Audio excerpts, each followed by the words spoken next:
Christ. Pay it off with my life, till it's out with your lights. Do it all for the Christ, and he ain't playing nice. Knew the end from the start. Fix your face like it's art. The sons of a simp, call him Bart. Yeah, you did your best, played your part. But now it's time to cut you to the heart. Flex on occasion. It's the strangest of the salvation. You see it, believe it, amazing. Them chariots coming invasion since the creation. War, mine, Lord, bless the general. Greatest nation, eat them unequivocal. Bombs dropping, buddy, cause it's biblical. Start shit, now it's time to finish. Whoa. Said he won't woke, he looking for smoke. So, we give him some more. We want the world, we breaking them down. Taking the kingdom, can't wait for the crown. We want the world, we breaking them down. Taking the kingdom, can't wait for the crown. It's the end of the world. Ain't the beginning of ours. It's the end of the world. Ain't the beginning of ours. It's the end of the world. Ain't the beginning of ours. We want the world, we breaking them down. Taking the kingdom, can't wait for the crown. It's the end of the world. I can't wait for our kingdom to start and for there to be finished. Get rid of all of their idols and lying religions. Look for the crown like an Edris. Hey, this that crown talk. Wisdom of Solomon 5 talk. This that second Edris 6 and 9. We want eyes talk. It's your time to end and my time again. It's our time to win. Away with the sin. You know what it is. Rejoice with my kin. See that is why we repented. Go to streets, I can see myself in it. The city is bright, the kingdom of light. A wonderful sight past the angels, the inner light. I need 1,000 years of labor. Sit on my throne with my savior. Try the new wine, press alone. He bring pain like major. You think the nations is equal to us? T.K. Kirkland, who raised you? Flex on occasion, my God a racist. That's why we moving with patience. It's been a long time coming. I spent my whole life running. Now that I'm 10 toes down and established my faith on 100. Woe to the nations, my king will race them. You know they gotta be punished. Jeremiah 25. Yeah, you know they gon' fry. Whoa. Said he won't woke, he looking for smoke. So, we give him some more. We want the world, we breaking them down. Taking the kingdom, can't wait for the crown. We want the world, we breaking them down. Taking the kingdom, can't wait for the crown. It's the end of the world. Ain't the beginning of ours. It's the end of the world. Ain't the beginning of ours. It's the end of the world. Ain't the beginning of ours. We want the world, we breaking them down. Taking the kingdom, can't wait for the crown. It's the end of the world. Yeah. Yes, sir. Yeah. Hey, shalom, family. Most High in Christ. Bless you. Hey, put in that fake applause. You know we need that. We need those. You know what I'm saying? We ain't had no live audience in a long time, but we're going to have one soon. You know what I mean? Hey, shalom, family. Most High in Christ. Bless y'all. Pray all is well. All right, you're here with the Nehemiah squad. All right, we're going to reintroduce ourselves. I'm Captain Sakat. Hey, it's always a show. All praises, all praises. Hey, put that thumbnail back up, man. Put that thumbnail back up so we can read the title. We don't remember the titles. All right. So this one is called The United States and Israel's Plan to Collapse Cuba and Iran. All right. And those hemispheres. We're going to show y'all some stuff tonight. It's going to be crazy. I'm telling you. You can't make it up. Look at this thumbnail, bro. Look who hugged. That's Marco Rubio down there. Y'all might ask why we put Marco Rubio in here. Y'all going to find out. And he's hugging who? We got Epstein hugging him for a reason. And Trump pulling strings. Hey, listen, y'all. It's not a game. All right, so we got something new tonight, y'all. Something new. All right, we got super chat. All right, we finally got some super chat, so y'all could drop some super coins and some super dollars. All right, so I know generally with super chat, when y'all send the super chat, you know, usually comes right on, and then we'll announce your name and so on and so forth. But to keep the continuity of the show, when y'all send the super chat, we're going to wait for a while and compile some names and then say them all at once, all right? Because it's going to be difficult for us to keep stopping like that, all right? All right, all praises. All right, so listen, y'all, we're going to get started, all right? And so y'all already know the war is still raging. We ain't getting away from that. We got to touch that, but we also got to get into what's happening in Cuba and this side of the world on the Western Hemisphere. What Israel, you might be saying, what Israel got to do with over here? A lot, you're going to see, all right? But while everybody's thinking Israel is trying to run from Iran, bruh, you know what's going on? Watch this. Hey, play number 32. You can't make this stuff up. Look at this. Come on, y'all. All right, Paul, you're going to have to read. Yo, put my name down so you can read. Oh, they going crazy already back there. All right, so, hey, y'all, this is the part of the show where we fire the staff. Yeah. But we going to bring them back. This the part of the show where y'all super chat come in handy. Right. we can hire a new team immediately. Right. As y'all super chat, we're gonna start taking the super chat money and giving it to them. Maybe they start working better. All right. So read that, officer. Dozens of Israeli settlers stormed Jalud, south of Nablus, early Sunday morning. Right. So these are it says Israeli settlers, right? So they around Palestine where the Palestinians supposed to be. Because remember, the Palestinians supposed to be on one side, Israel's supposed to be on the other side, the Israelis supposed to be on the other side. But of course, some of the settlers live with some of the Palestinians, right? But now look what they're doing. They storming the area where the Palestinians is at. Look at that. Look at all those people. Go ahead.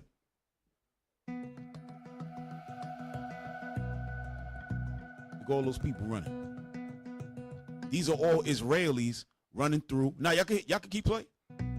Right? Go ahead. Pause. Pause. Pause.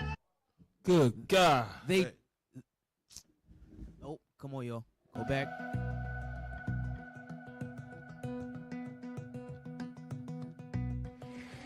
Was it?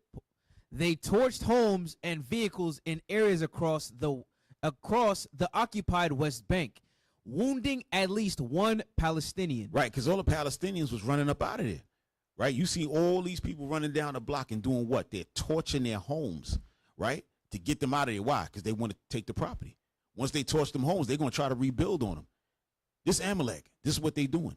Right? When you think all that war is going on with Iran and they worried about missiles coming, no, they still attacking the Palestinians. Didn't they already destroy Gaza? And they still want more. Letting you know they ain't got nothing to do with no Hamas and all of that. They just want to take over the whole land. That's what we're going to get into tonight. But go ahead.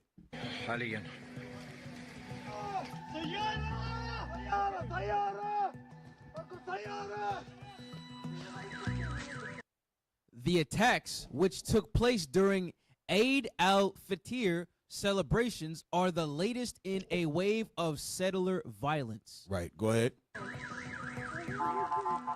So hold on. Eid al-Fitr, right? Hold on 1 second. Hey, yo, brothers, find that. Bring that up so we can find out what celebration that is that the Palestinians are doing. All right? And while they looking for that, shout out to Sister Jessica in the super chat. All praises. Drop $5. All praises. Thank you, Sister Jessica. Sister Love you. Jessica. That's what's up. She said one of my favorite shows. All praises. Appreciate you. Yeah. Let IT keep it up. We got to put hands on them. Yeah. Find that out, man. What y'all don't know is that Esau is a cunning hunter. I'm going to read it right now. Yes, sir. Eid al-Fitr 2026, marking the end of Ramadan. Right? So that's actually ending Ramadan for them. Right? So, that, that's they pretty much fast in the day, eat at night type of thing. Right? And so it ended on Friday, and that's when they rushed them. Right? At the end of their celebration. You can't make it up. Go ahead, hit play.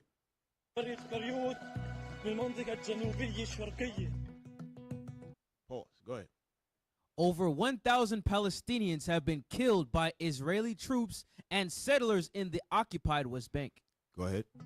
Hey, pause right quick. You got to remember, you said they was ending Ramadan, right? That's right. So I was just saying that I didn't even know that's what that was. Right. Esau's a cunning hunter, man. That's right. He wait till all of them get ready to end their fast. That's right. While they all weak. Yes. And just get to going to town, bro. That's right. Y'all got to stop acting like Esau ain't him, man. Yeah. Esau is the white man. He's not the Arab man. He's not the Asian man. He is the so-called white man, man. 100%. Y'all better get your minds right, bro. No, 100%. This thing is wicked as hell, man. Bro, the people ain't right over there. I'm telling you. Go ahead, hit play.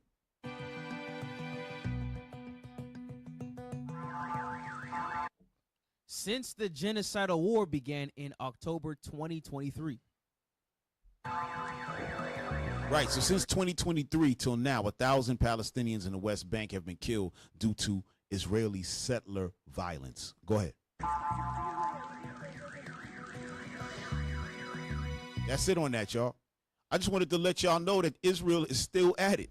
It ain't got nothing to do with, oh, yeah, we trying to get rid of Hamas and the Gaza Strip and all. It ain't got nothing to do with that. They want that whole land. They want all the Arab lands around it. They want to knock off all the Arabs, and they want to take the land and subjugate them. That's what they're looking for.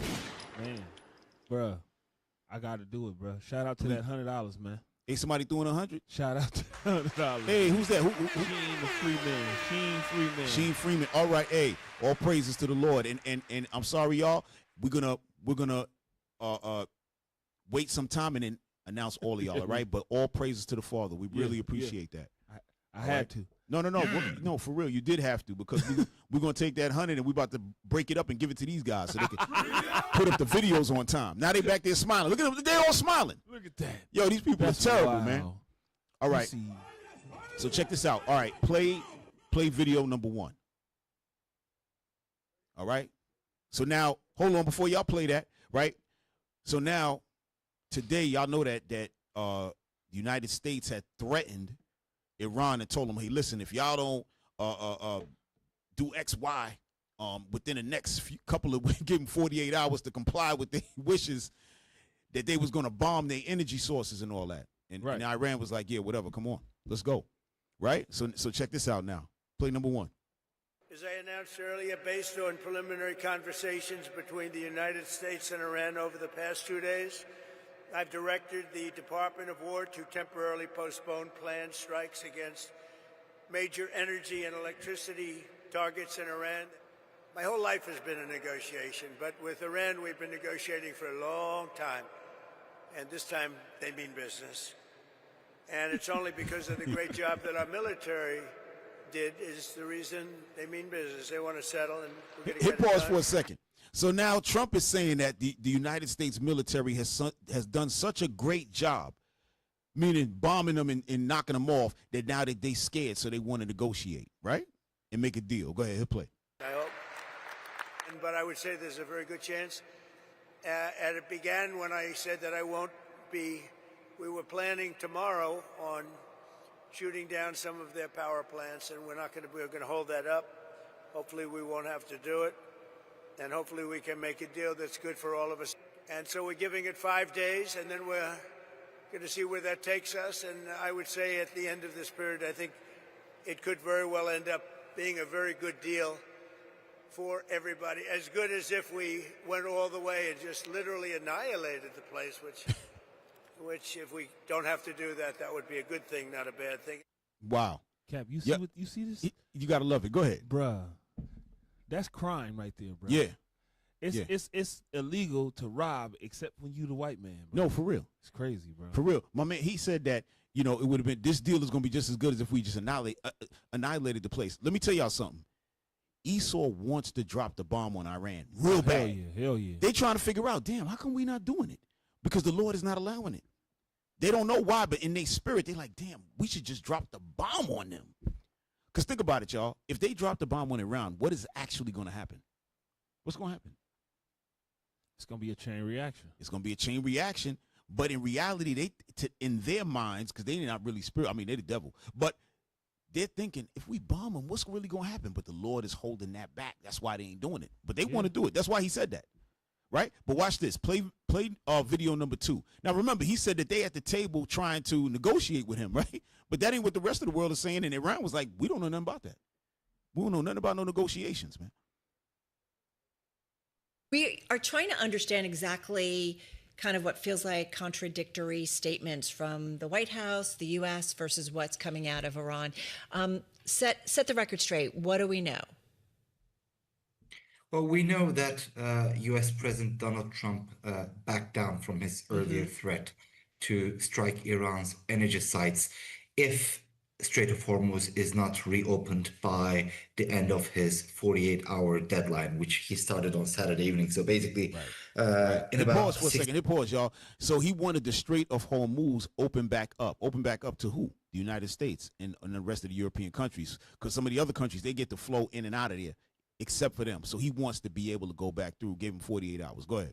To 7 hours, that deadline would have expired. But earlier today, very early in the morning in the US, all of a sudden we have seen that President Trump posting several messages on social media, followed by his in-person remarks to reporters in the US, where he said unlike what he had said before, that he was talking to Iranian officials and that a deal was possible. And therefore, he gave Iran a 5-day reprieve, basically promising not to hit any energy assets in the Islamic Republic until Saturday. Those remarks were followed by repeated claims by Iranian media that said such talks never really happened.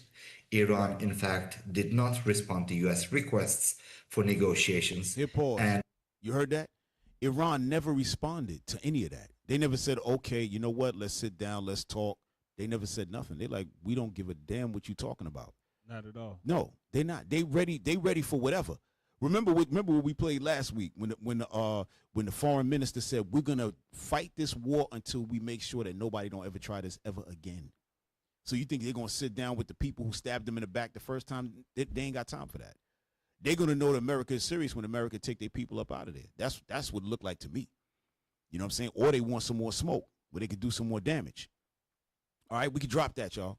Right? But we just want to show y'all that Iran said we not making no deal with y'all at this juncture. All right? So now we just wanted to touch on that and let y'all know that war is still going on. Everything's still popping. But guess what? We got something going on in Cuba right now, right? So we got to get to that because all this is tied in, y'all. All this is tied in. All right?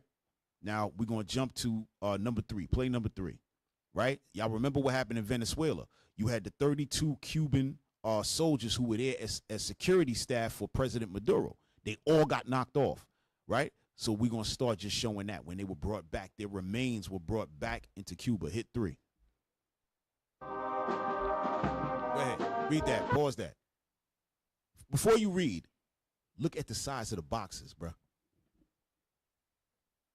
Look at the size of, that's the remains of the soldiers. Damn.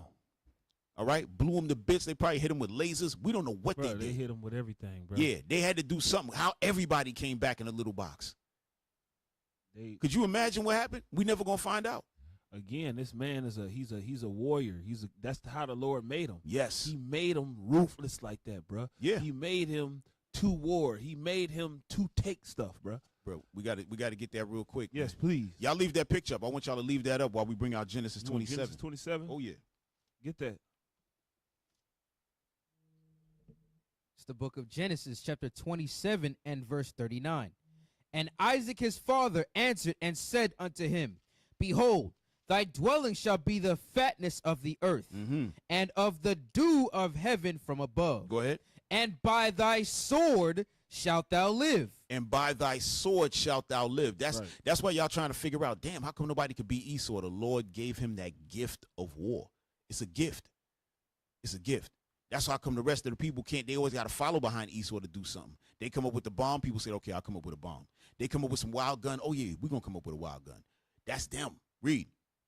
And shalt serve thy brother. Right, their brother, Jacob. Go ahead. And it shall come to pass, when thou shalt have the dominion, that thou shalt break his yoke from off thy neck. Right. So Esau has broken the yoke of Jacob from off his neck. Right? But read the top of that next part, verse 41. Verse 41. And Esau hated Jacob. Period. Because of the blessing wherewith his father blessed him. Right. So he's always going to hate Jacob. And I want to show y'all something too. Get Revelation 13, 9 and 10. Now y'all going to understand this one a little better now that y'all read this. Most of y'all probably already know. For those who don't know, when you read Revelation 13, 9 and 10, this is what it's going into. Go ahead. Revelation chapter 13 and verse 9. If any man have an ear, let him hear. Come on. He that leadeth into captivity shall go. No, go ahead. Go. I'm sorry. He that leadeth into captivity shall go into captivity. Go ahead. He that killeth with the sword must be killed with the sword. That's how come we know he's talking about Esau. It's talking about the sword. He who kills with the sword must be killed with the sword. It's not talking about, yes, it can relate to you being a murderer and you're going to get, yes, but the fullness of in Revelation is talking about Esau. That's why it brought out captivity.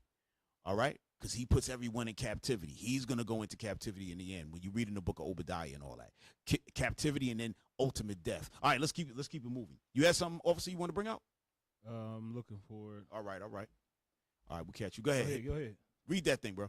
Cuban national TV aired the return of the remains of 32 citizens who were killed in the U.S. strikes on Venezuela. Go ahead.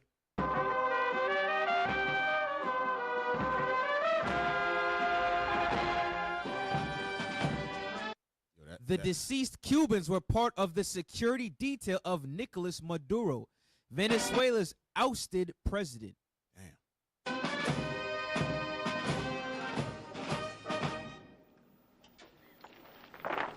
El enemigo The enemy speaks euphorically of high-precision operations. habla eufórico de operaciones de alta precisión, de tropas Of elite troops of supremacy. de élite, de supremacía. Nosotros, We, on the other hand, speak of faces. en cambio, hablamos de rostros, de familias Of families who lost their father, their son, que han perdido al padre, al hijo, al their esposo, husband, their brother. al hermano. For years, Cuba has sent thousands of citizens to Venezuela in exchange for oil. Right. So when they talk about sending those citizens to Venezuela, they're talking about their teachers, their doctors. Okay. So for those of y'all who don't know, Cuba is well known for their education system. They have like the greatest education on earth. Right. They got top doctors. They go straight from high school to medical school. That's what they do over there. Right. So it ain't like here when they go, they run you through the mill, send you 4 years of college, 8 years of medical school and all of that. And now you got to pay $800,000 in loans. No, in Cuba, you go for free. And you come out, and what they do is they loan out their doctors. When I say they loan them out, their doctors, teachers, all of their high educated people, they'll do that and have oil come into their country, right, as an exchange. And they did that with Venezuela because Venezuela was helping them out. Like, yo, you ain't got to pay us the regular money. They wasn't taking the regular, whatever the amount is for a barrel of oil. They didn't charge Cuba that. They said, yo, give us some teachers, give us this, give us that. That's how they dealt. All right? That's why they went and smashed Venezuela, because they was taking care of Cuba like that. Go ahead, hit play. Que portan los armones, compañeros de armas, combatientes de las Fuerzas Armadas. This is a damn shame. President Trump has said that no more Venezuelan oil would be sent to Cuba. Right. And hold on, pause. And the reason he doesn't want any oil going to Cuba is for a lot of reasons. Cuba runs its whole electrical system, because it's old school, on oil. Right? They need oil for what? For gas and petrol and all of that. It collapses the country. You're going to see what's going on. Hit play. And hit pause, y'all, for a second. This is the tribe of Manasseh right here. Remember what we went over on the Sabbath when the bishop was teaching his class. Remember, he said tribulation. All Israel is Jacob's trouble. Nobody's getting away. There's no tribe that's going to escape this. Right. Remember, it ain't going to just happen in America. And most of the tribes are here represented in some form, right? But it ain't going to be just here. It's going to be wherever we're at. Jacob's trouble is going to hit. Yep. So now what? We have the tribe of Manasseh going through hell right now, right? And it's going to get worse before it gets a little bit better, all right? So we can drop that, y'all. Go to number 27, right? So we're going to see what President Trump said about Cuba, right? This is recently. This is just last week, all right? Watch this. Come on. Peter? When you say Cuba is next, Cuba. is Cuba, whatever you do with the military there, it seems like something. Will that look more like Iran or Venezuela? Can't tell you that. I can tell you that they're talking to us. It's a failed nation. They have no money. They have no oil. They have no nothing. They have nice land. They have nice land. Pause. You heard that? Yes. I want y'all to pay very close attention to what he just said. They have nothing. They have nice land. All right? Go ahead. Escape, it's a beautiful island, but I think Cuba see the end. All my life I've been hearing about the United States and Cuba. When will the United States do it? I do believe I'll be having the honor of taking Cuba. That'd be good. Wow. It's a big honor. Taking Cuba. Taking Cuba in some form, yeah. Taking Cuba. I mean, whether I free it, take it, think I can do anything I want with it. You want to know the truth? They're very... Free it from what? Yo, this man is a liar. Yo, you said it right. Free it from what? Free it from what? Because they're trying to say that Cuba is under communist rule, and they're going to free it from communism, but we know that that's not what that's about. All right, hit play. Weakened nation right now. They were for a long time. Right. Drop that, y'all. All right, so y'all see what's going on. The man said we can take it. He said I can do anything I want with it. Yeah. Yo, I'm telling you, bro. Yo, listen, and we got so much to go over that we got to keep it pushing right now. And then we gonna get into some stuff. What you got, bro? Bro, if you can't see the scriptures coming to life just off of how this man is speaking, something wrong with you. Yeah, very wrong. The scripture say that this man is going to be a proud man. Yep. He's going to be a liar. He's going to be covetous of things that ain't his. Yes. Taking lands. Bruh. Yep, that's that Micah 2. Yeah, that Micah 2 is just so much, bro. Let's just read that. Because we got to read Micah 2 right now because that's going to set the stage for this whole show. Yeah, we got to. This man is a thief. Bruh. Micah chapter 2 and verse 1. Go ahead. Woe to them that devise iniquity and work evil upon their beds.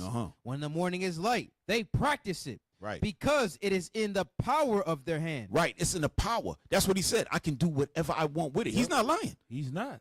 He ain't lying. They got the power to do whatever they want with it. Remember, they've been having their hands on Cuba for a long time. Lord's will, we get to show y'all something so you see how Cuba even came about. It's a lot to go through, y'all. Go ahead, read.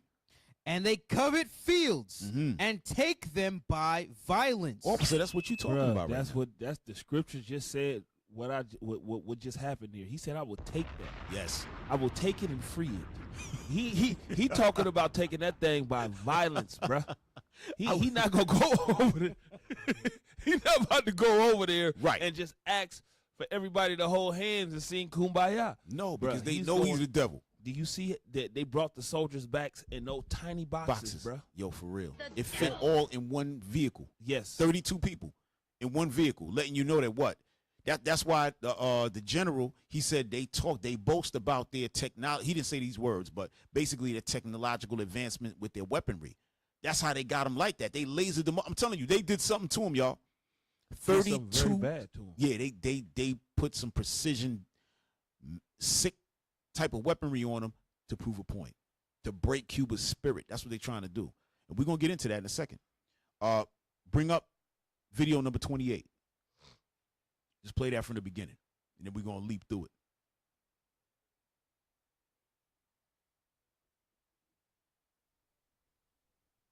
All right, so we got to talk about this because this is one of the most important stories currently happening in the world right now. Democracy Now! Says, airlines suspended flights as Cuba runs out of jet fuel amid U.S. oil blockade, okay? So what you need to understand is the U.S. blockade against Cuba, people might think of it as, oh, we are not doing any trade with Cuba. No, we are now blocking anybody from doing trade with Cuba.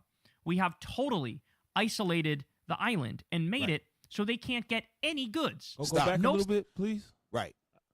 Go back, rewind it a little bit. Right. Watch this. Play it again. I want y'all to hear this real good. Go ahead. Blockade, okay? So what you need to understand is the U.S. blockade against Cuba, people might think of it as, oh, we are not doing any trade with Cuba. No, we are now blocking anybody from doing trade with Cuba. Stop. We have... Okay, so what y'all might not know is that the United States have put up a lot of sanctions and embargoes against Cuba. So the United States itself wasn't doing business directly with Cuba. But there was some American businesses that were doing business with Cuba around about. Not only that, but a lot of Cubans who live here, they would send a lot of money back to Cuba. So they dealing with our money over there and things like that to keep things going, right? But I want to show y'all something, right? I got a list of countries that was doing business with Cuba. We need to see this before we move on. Where the heck did I put that thing? Hold on. I want to show y'all this because this is important. Y'all need to see what's going on because a lot of times we here in America. Oh, all right, bring up number 6 real quick. Okay, y'all got it. All praises. All right. Major countries investing in Cuba as of 2026 include Venezuela. Right, so Venezuela was doing business with them, right, with the oil and everything else. Go ahead. China. Russia, of course, Spain, right, Canada, and France. So these are major countries that's doing business with them. Look, and show them the investment focus. Go ahead. Investment focuses. Right there. It's right underneath where you just read. Okay, I'm sorry. Key investment partners right there. No, I'll read it from here. Investment. No, bro. Where y'all going? Where y'all going? Scroll back. Investment focuses on sectors like energy, mining, tourism, cybersecurity, and partnering with Cuban military-run entities like GESA. All right. Recent agreements indicate continued investment interest from Turkey and the UAE. Right. So they have big people stepping in over there trying to figure out what they can do. But because America is involved, it's but so much they can do. Right. So this is what you seeing. You had Russia coming in trying to deal with the restructuring of their transportation and all of that, and dealing with their money. So Cuba was kind of on the way, but the United States doesn't want these countries getting involved. All their enemies is involved. Venezuela, China, Russia. These their enemies, and they don't even like Canada that much. Man, you understand? So bring that video back up. I just wanted to show y'all that. Right. So when they talk about investing in Cuba, it just is the United States, right? But go ahead, y'all. Totally isolated the island and made it so they can't get any goods. No fuel whatsoever, no goods whatsoever. They are, I mean, quite literally, we are starving the country to death. This is a fucking medieval style siege. Right. Don't allow in. Pause. Y'all see that? Because guess what else is not coming in? Food. So some people in El Campo in the country, they growing food, they all right. But the major city, they having a hard time getting food, y'all. Guess what else is going on? Electricity. There's no electricity. Hospitals are shutting down. I'm gonna let it rock. Go ahead, hit play. I'm sorry. Anything at all, okay? So AOC was asked about this, and she lays it out in no uncertain terms what's going on here. And also, look, effectively talks about how Gaza now opened this up. The fact that the U.S. armed and funded Israel is doing a genocide in Gaza, complete ethnic cleansing, stealing the territory. Right. That was no. That's good. Go ahead. In the coffin for any semblance of international law. And so now that that's happened, you see we're escalating elsewhere too. Whether it be kidnapping Maduro illegally, but now totally cutting off an island from the rest of the world, not caring if their innocent people fucking starve to death. So here's what she says. This is talking to Pablo Reports. He's a Midas Touch reporter. Listen to this. Congresswoman, we broke some news at Drop Site today about Marco Rubio cutting President Trump off in negotiations about Cuba policy. He's been telling him that they've been in negotiations for a while, but in reality, it's been multiple weeks where that actually hasn't been the case. What's your reaction to that divide on foreign policy within the administration? Well, I think I have to read the reporting that you're talking about, but this is what we've seen with Gaza, right? This is a new kind of era of depravity opened up where there used to be, or there was this stated commitment on human rights that innocent civilians were almost exempt from the rules of war, from blockades, and what has transpired is that now it's kind of become acceptable that the entire Western world will look the other way as they... Right. Hit pause. That's a sister from New York, right? She's an Ephraimite. So what she's saying is that this is the same thing that happened in Gaza, right? And people are looking the other way, right? So she's right. Okay, drop that. I just wanted to show y'all what the hell is going on over there. And like I'm telling y'all, you got hospitals shutting down. People can't get surgeries. Little kids. Yeah, I'm telling you, it's crazy. I got to show y'all this real quick. Now, they said something about Gaza, right? I want to show y'all something, right? Watch this. Hold on. Because we can't forget about this. And then I'm going to show y'all something. Y'all going, where in the world is that thing? Hold on. Oh, yeah. Hey, play 22. Play 22.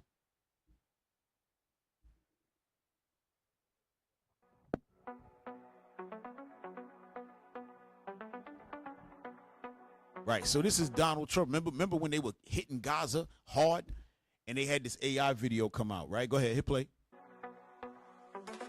Donald is coming to set you free. Look. See, no more tunnels, no more fear. Trump Gaza is finally here.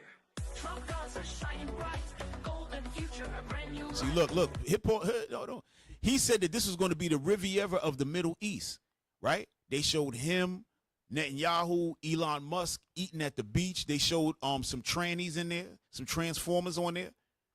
That's and it looking like the Riviera. They're going to take over and put what? Hotels. What was Donald Trump known for? Hotels, right? And all that kind of real estate buildings and all that. That's what they looking for. So now I'm gonna show y'all something. Hold on. Let's go find our good friend. Watch this, y'all. First, I want to play something for y'all, right? Now, we just showed you what was going on in Gaza, right? And what they plan on doing with Gaza, right? So I'm going to show y'all a couple of clips from a couple of movies that y'all know, right? I hope we're all right with these. I want to show a piece of Scarface, and I want to show a piece of The Godfather. Are we going to be all right with that? It's from YouTube, though. Are they going to kill us on that? If they're going to kill us on it, we cool. You saying you don't know we shouldn't do it? Okay. Oh, without the sound? Okay, that's cool. Play without the sound. You got to hear that live commentation, bro. Yeah, that's all right. I know all the words anyway. I know you do. I know you do. Yo. Frank, you know what? Yours up here, sister.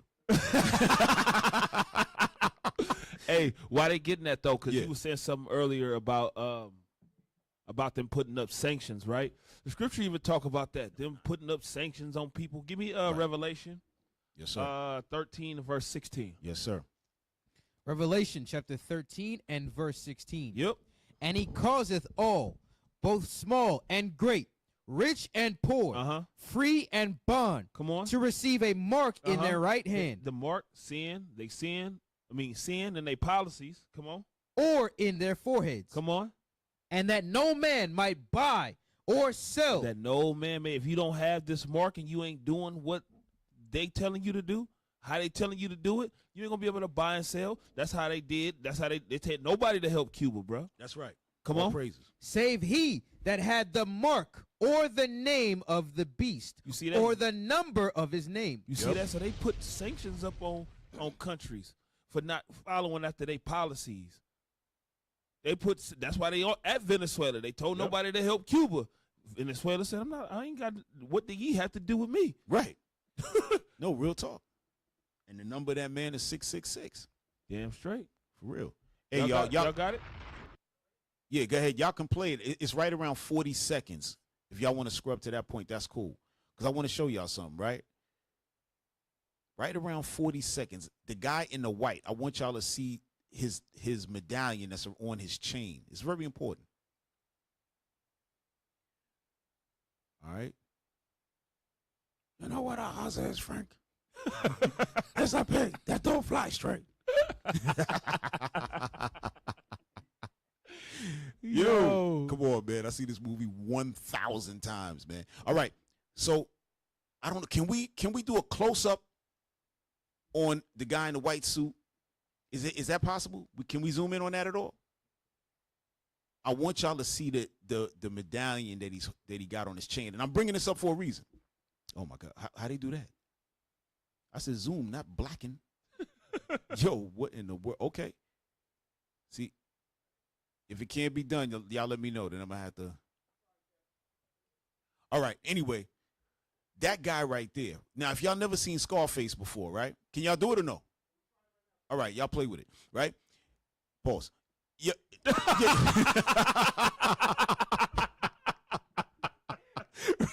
Right? Hey, yo. Right? So that movie Scarface, a lot of y'all might not have seen that movie, right? The older cats might have seen it. That's a big hit, right? In that movie, it talked about the Mariel boat lift, which was in the 1980s, late 70s, early 80s, where a lot of the criminals from Cuba was sent over, and that's where you got Tony Montana. He was part of the Cuban crime wave, so to speak, drug dealer.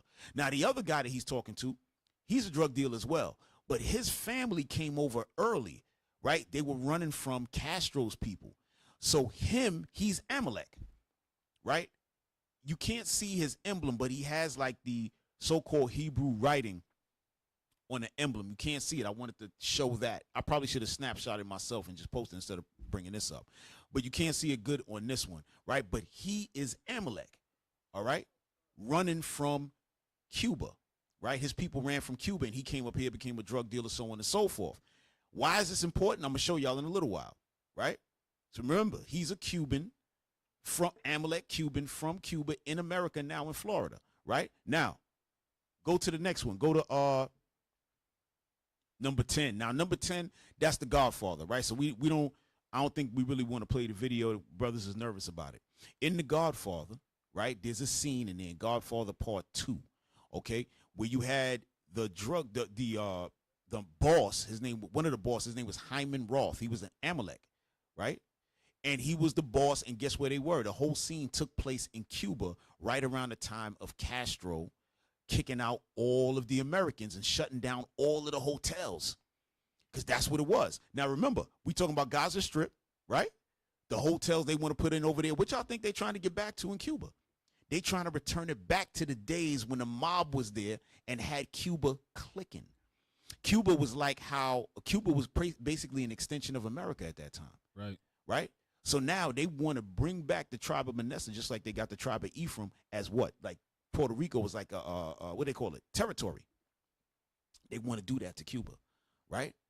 So I just wanted to bring that. I wish we could have played the actual scene, but we might get jacked up, so we'll leave from that. But y'all got to check that out. Y'all put in Godfather Part 2, Hyman Roth. Y'all gonna see what I'm talking about.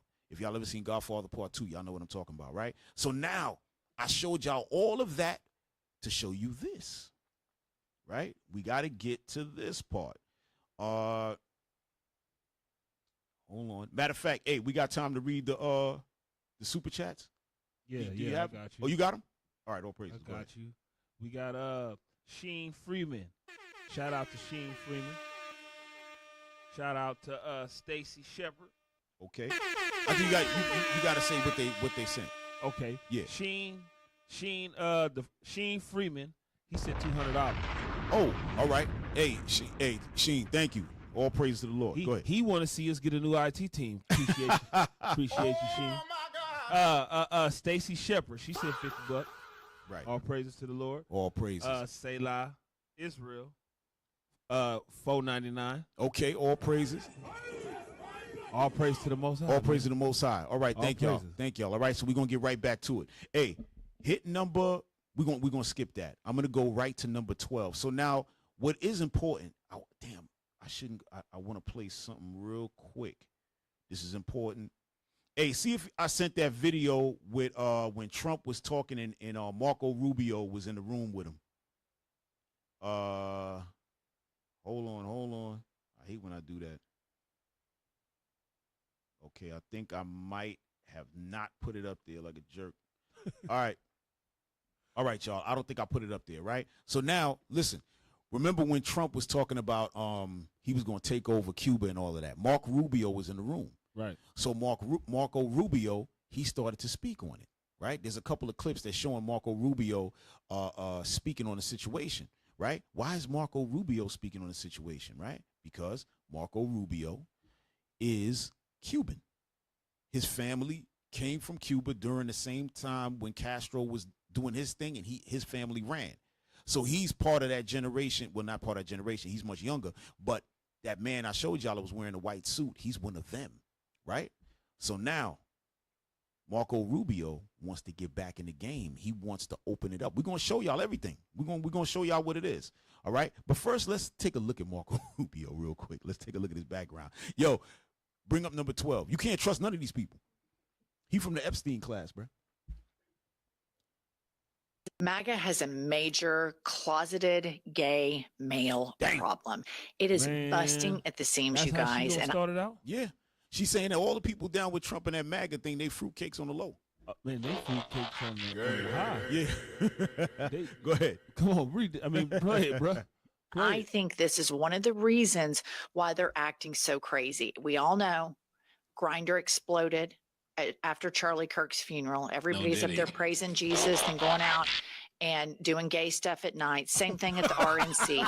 So Kylie, the producer of our show, has been doing some research, and she has some things to share with us. Kylie. Hi. Hi, Kylie.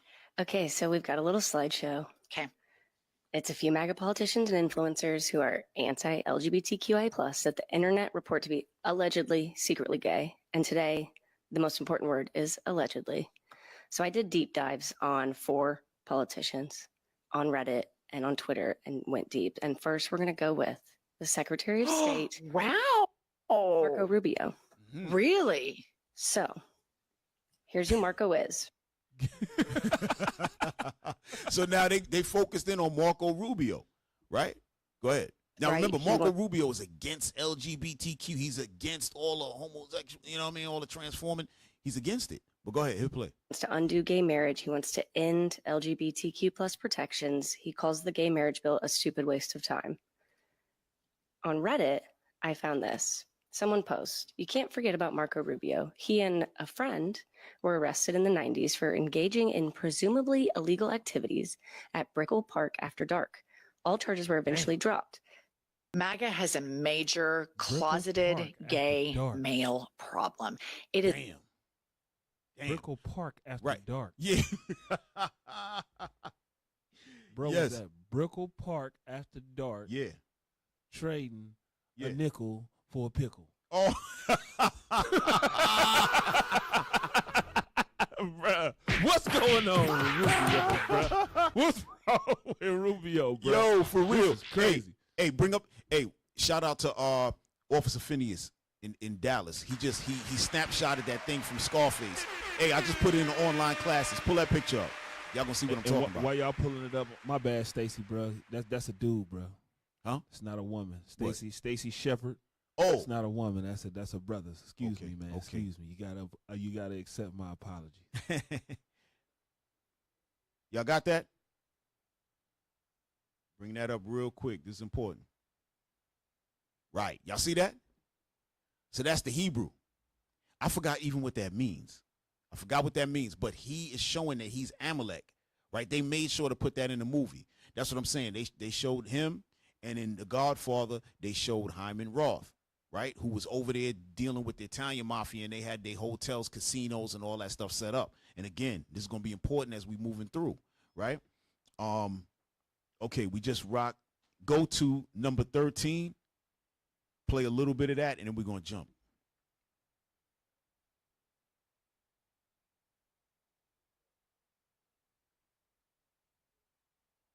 I watched this lightweight Rubio, total lightweight. Y'all got to turn that up and start it from the beginning. Y'all got to hear this. Bing, bing, coming in. I watched this lightweight Rubio, total lightweight, and little mouth on him. Bing, bing, bing. Hit bing, pause. Bing, bing. So this is before when Trump was still running for president the first time, right? And he's talking crazy about Marco Rubio, but Marco Rubio is now part of his team, hardcore. Go ahead, hit play. Bing, bing. Now, y'all gonna have to turn it up. Total lightweight, and little mouth on him. Bing, bing, bing. Bing, bing, bing, bing, bing. Right, so pause. They saying that that's Marco Rubio, but you can't get a good look at him. But based on his haircut and stuff like that, and plus what they've heard about him, right? So this right here is called a foam party.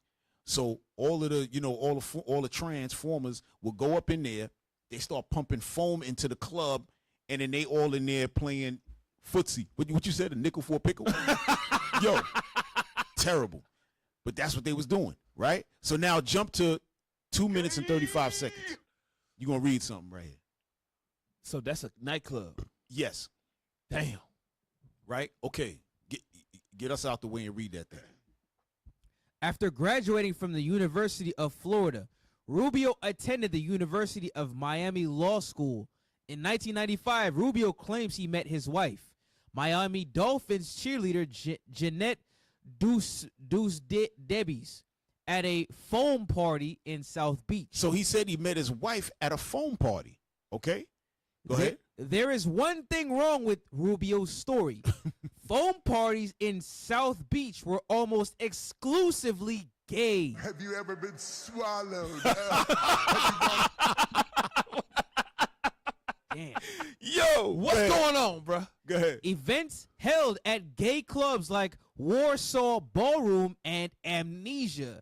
The letter name befitting some of Rubio's memories of his own time in Miami. Right, because he got amnesia now. Oh, yeah, I met my wife in the phone party. It was like, bruh, there was no women there. Oh, for None. real? Yeah. None, bro. Right? You pull up that picture, bro. It wasn't nothing but slickbacks, bro. Nothing. And comb overs. Yeah, and comb overs. Coming out that phone, bro. Bananas, right? So now let's And get a little bit. bananas. Huh? And bananas. Yeah, you're right. Real bananas. Right? But watch this, y'all. Bring up 14. I want to show y'all Rubio's family line. That's what we're going to take it easy. We about to go into it, y'all. I'm telling you, y'all, pay attention to this. We got to pay attention. Nothing is what it seems, y'all. Everything is for a reason. All these people are picked in the cabinet with Trump and all. Everything is for a reason. It's not no voting. Y'all be thinking y'all voting people in. Y'all ain't voting nobody in.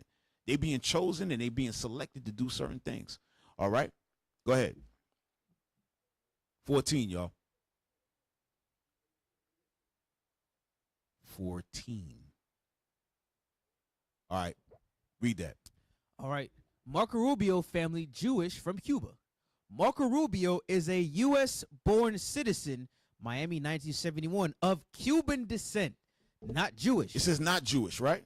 Go ahead. His parents, Mario and Oriales Rubio, immigrated to the U.S. in 1956 before Fidel Castro took power. Exactly. Go ahead. Later working service jobs, while sometimes referring to his upbringing in faith. His family's religious background is not Jewish, and they were not exiles fleeing the 1959 revolution, notes the Washington Post and NPR. They did flee, but they just left early, right? There was one that said, wait a minute, how come I don't see that? Scroll. Oh, what in the world? Wait, scroll a little more. Oh, wow, family lore. Click. Wait. Go up a little bit. Hold on. Because there was one that said that his family worked for a Jewish mob boss. Where the hell is that? Scroll up a little bit. Keep scrolling. All right, come back down. Wait. Go back up. All right, click on, come down a little bit. No. Scroll down, y'all. Come on. Y'all got to move fast. Click on the Wikipedia. Trying to figure out where I seen that thing. Yeah, scroll. Scroll down. That's crazy. Early life. All right, stop right there. No. There you go. It should be in there. Let me see. Is that Rubio in the corner right there? Yeah, that's him when he was like in high school or something like that. He looked like the Red Ranger. I don't think it's there for some reason. I don't know what happened, but I might have pulled up the wrong one. But there's one that says that he's not Jewish, but his family worked for a Jewish mob boss. I don't know how the heck that got out of there. All right, so y'all can drop that, right? Y'all can drop that. But I just wanted to show y'all that, right? Now pull up 15. This is what I want y'all to see. Check this out. Watch this, y'all.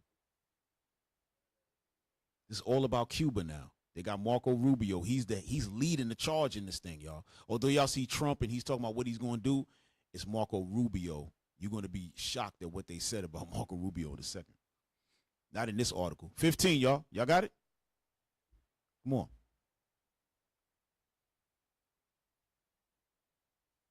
Hold on, stay right there. Yo. We got to read the top. Go ahead, read that. Marco Rubio's big Jewish backer and 7 other things to know about him. Go ahead.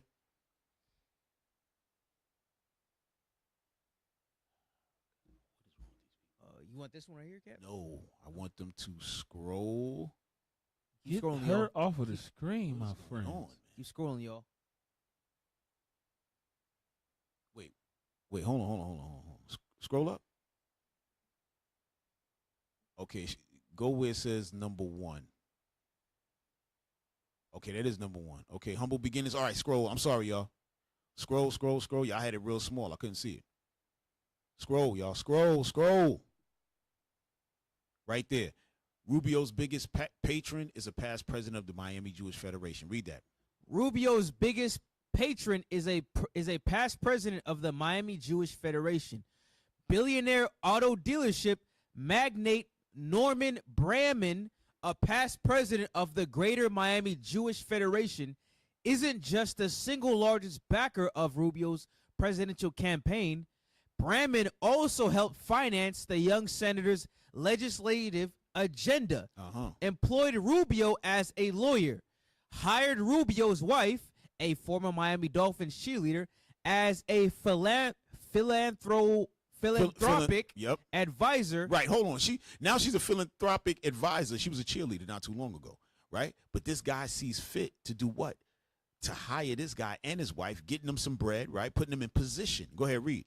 Helped fund Rubio's position as a college instructor and assisted Rubio with his personal finances. In 2010, Bramman and Rubio went to Israel together. Here we go. Shortly after Rubio's election to the U.S. Senate. So, of course, they got to take that ride out there to Israel, y'all. Y'all know about that ride to Israel. When they come back, it's a whole new ball game. All right? But watch this. Go ahead. Number 3. But Sheldon Adelson may not be far behind. Go ahead. Rubio may be the candidate of choice. Okay, stop. Rubio may be the candidate of choice for Jewish casino magnate Sheldon Adelson. Look at this now. You got a casino magnate, a Jewish casino magnate, Sheldon Adelson. All right? Now we starting to see the thing come together, y'all. Y'all see it coming together.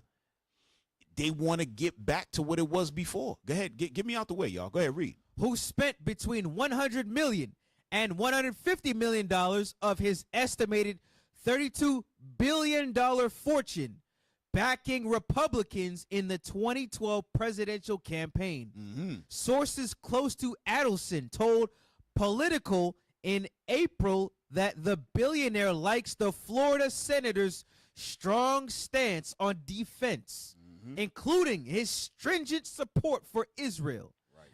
And after Rubio declared he'd run for president, the Adelson-owned Israeli newspaper Israel Hayom gave Rubio coverage some reviewers described as fawning. As fawning, meaning like he was talking real good about Rubio, right? Go ahead. Number 4, where is Rubio on issues of concern to Jews?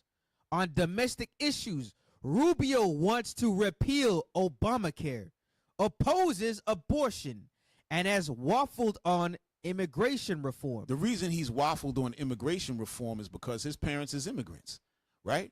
So his family is immigrants, so he's fake.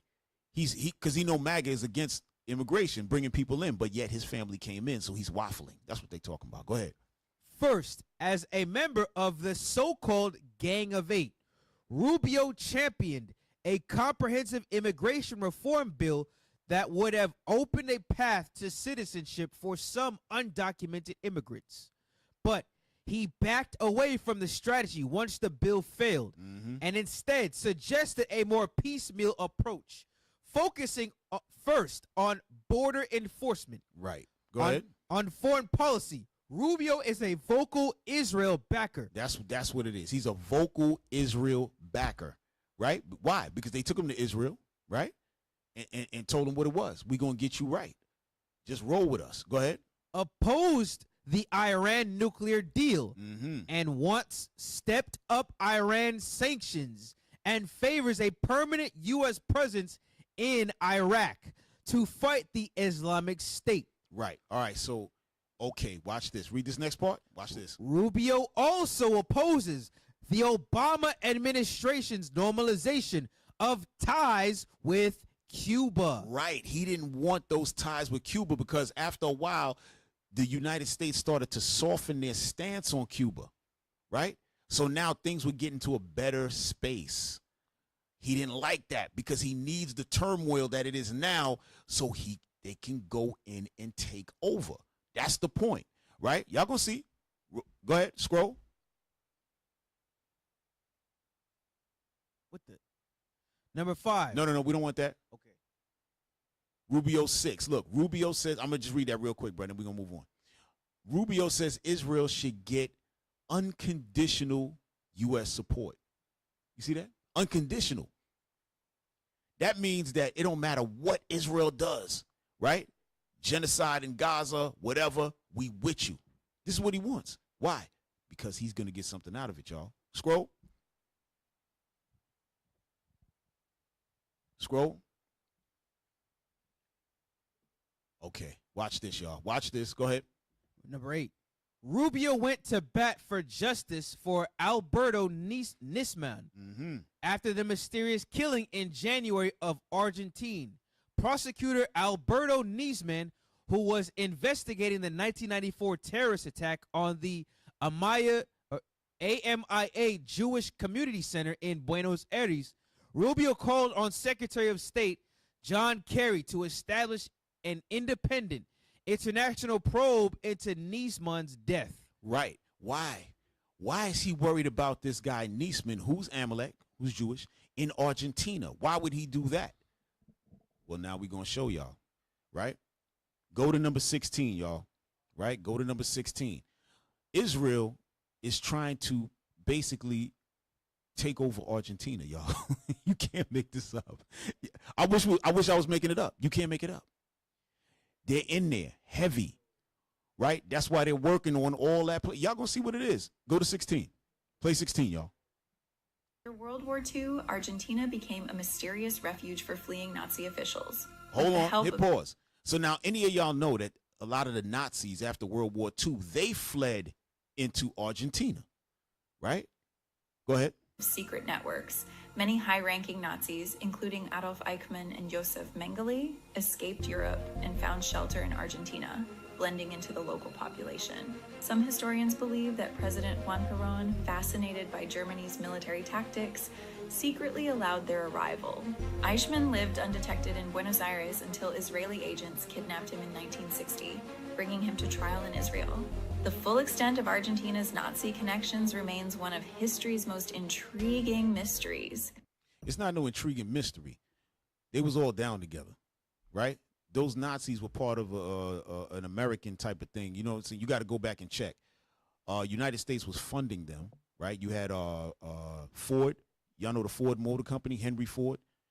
His people sent money to the Nazis. That's a long story. We're not going to get into that right now, right? But the point is I want to show y'all that what Israel started to go into, the Israelis started to go into Argentina as well. Bring up 17, y'all. Number 17. Y'all stay with us, all right? Y'all going to see this whole thing come together. It's crazy. 17, go ahead.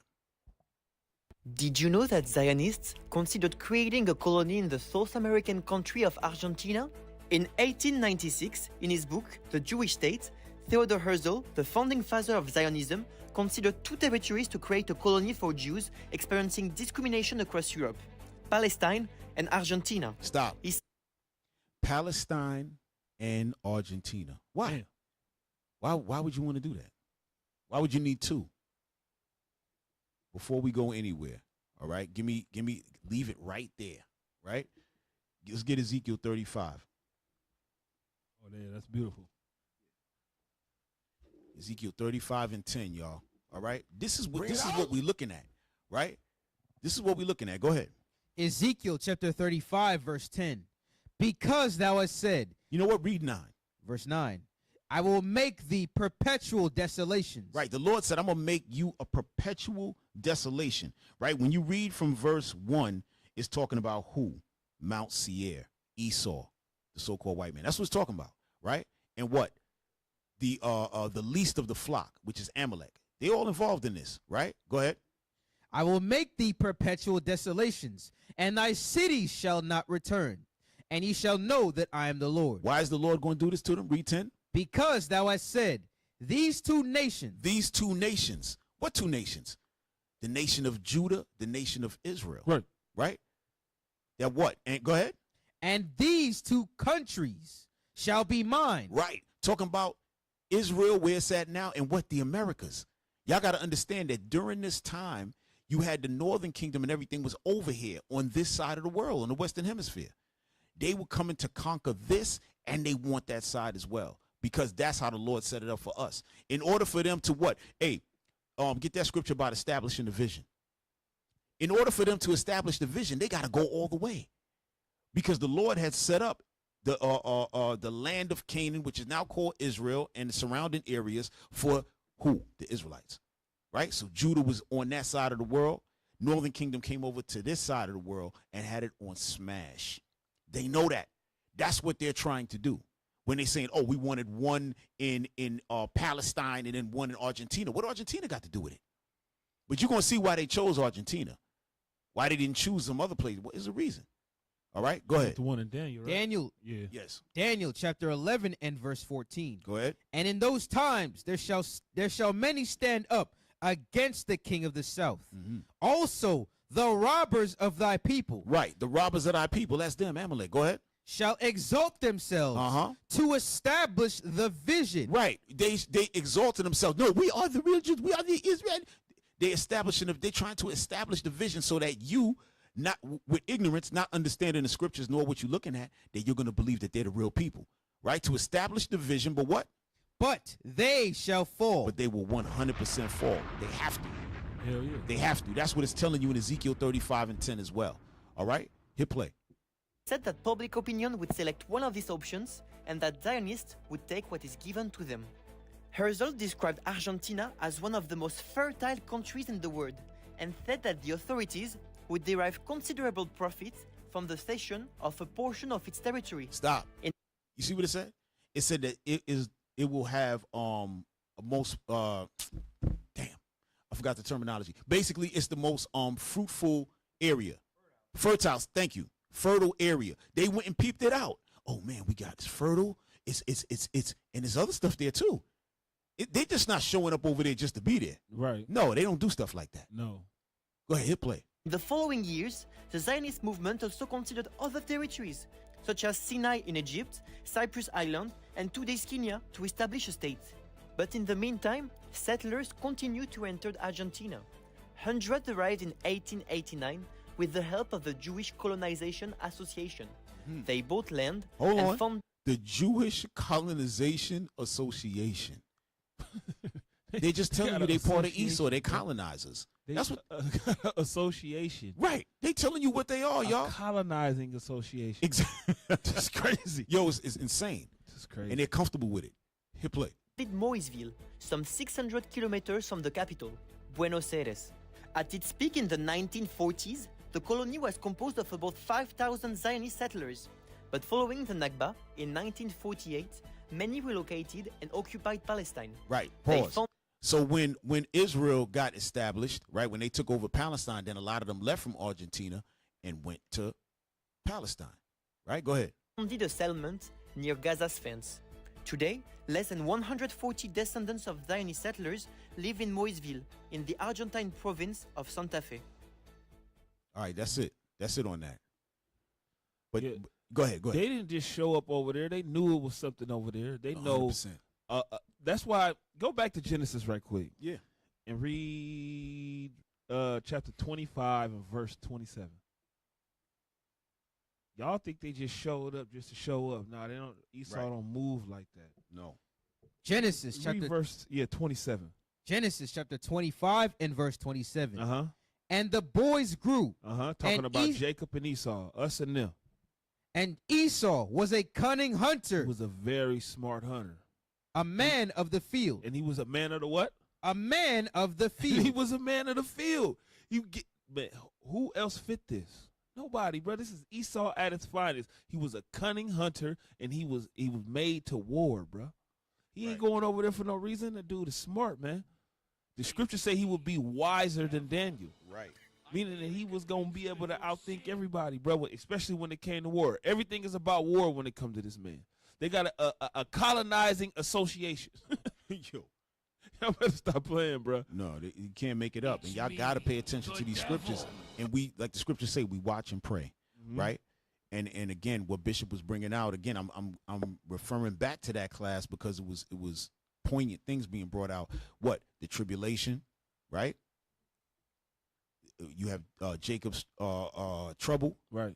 You know what I'm saying? And then you're going to have the time of the end. But all of this stuff has to happen, right? Remember the wars, how it's going to be like a woman in travail, right? going hard and then shooting back. You're going to think it's peace, so on and so forth. Everything is happening right in front of our eyes, right? Hey, y'all, I sent something to class content, right? Play that real quick. This is what I want to show y'all about Rubio. Watch this, y'all. Watch this. And y'all going to see what it is. Because this is going to let you understand why Rubio is in the position he's in regards to dealing with the Israelis and Cuba, right? Watch this. And we're going to get right back to Argentina.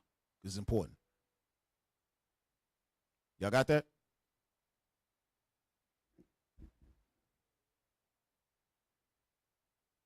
Is healthy helps keep your patients healthy. Growing and maintaining a business in the healthcare industry takes a lot of effort and dedication. A little commercial came up. Hey, y'all good? Since I've been here. All right, there you Well, go. I have. Great to see you, sir. I didn't know it was a full hour. I thought it was going to be maybe 10 or 15 minutes. Turn that up, y'all. But you do that to me every once in a while. I think I was pretty clear, but thank you for your time. We always appreciate it. There's really not much in the news, so there's not a real lot to talk about, but let's start with Venezuela. Terrorist, indicted, guy that we're losing 200 Americans a day to drugs. Yeah. Walk us through this decision in Venezuela. Hey, family. Well, it wasn't a hard decision. Hey, do me a favor. Just bring up the article. I don't want you to play that video. Bring up the article. Bring up that article. Just read that thing real quick.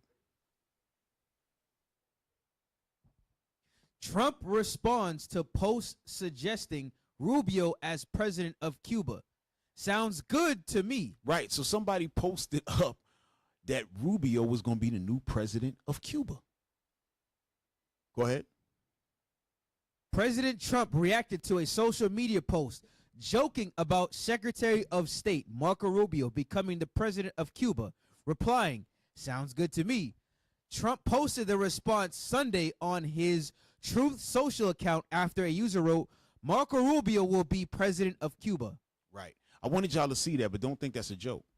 Hell no, that ain't Yeah, no that's joke. not a joke. You seen on the thumbnail how we had him up there pulling the strings? Yeah. That's what that's going into right there. 100%. He's trying to put him there. Oh yeah. And they might succeed in that thing, y'all. We have to be paying attention to what's going on out here, y'all. These people are looking to take over the entire world. Yep. Not how they doing it like through, control. No, complete. Y'all can drop that. Go back to what y'all go back to that oh yeah, I'm sorry. Go back to play number 18, I think I want. I think we were done with the other one. Go to 18. Watch this, y'all. I'm delighted to welcome you, President Milei, and Hey, your pause. delegation. So this guy right here is President Milei, right? He's the president of Argentina, right, at this time here. And he's talking with Netanyahu. Netanyahu's showing him a lot of love. Now, some people were trying to do research to see if these two were actually related. They were thinking that they were related because Netanyahu, that's not actually his last name.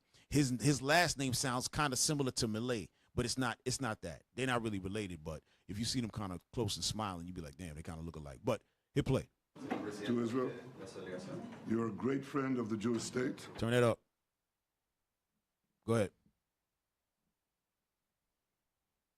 So Netanyahu's telling him he's a great friend of the Jewish state.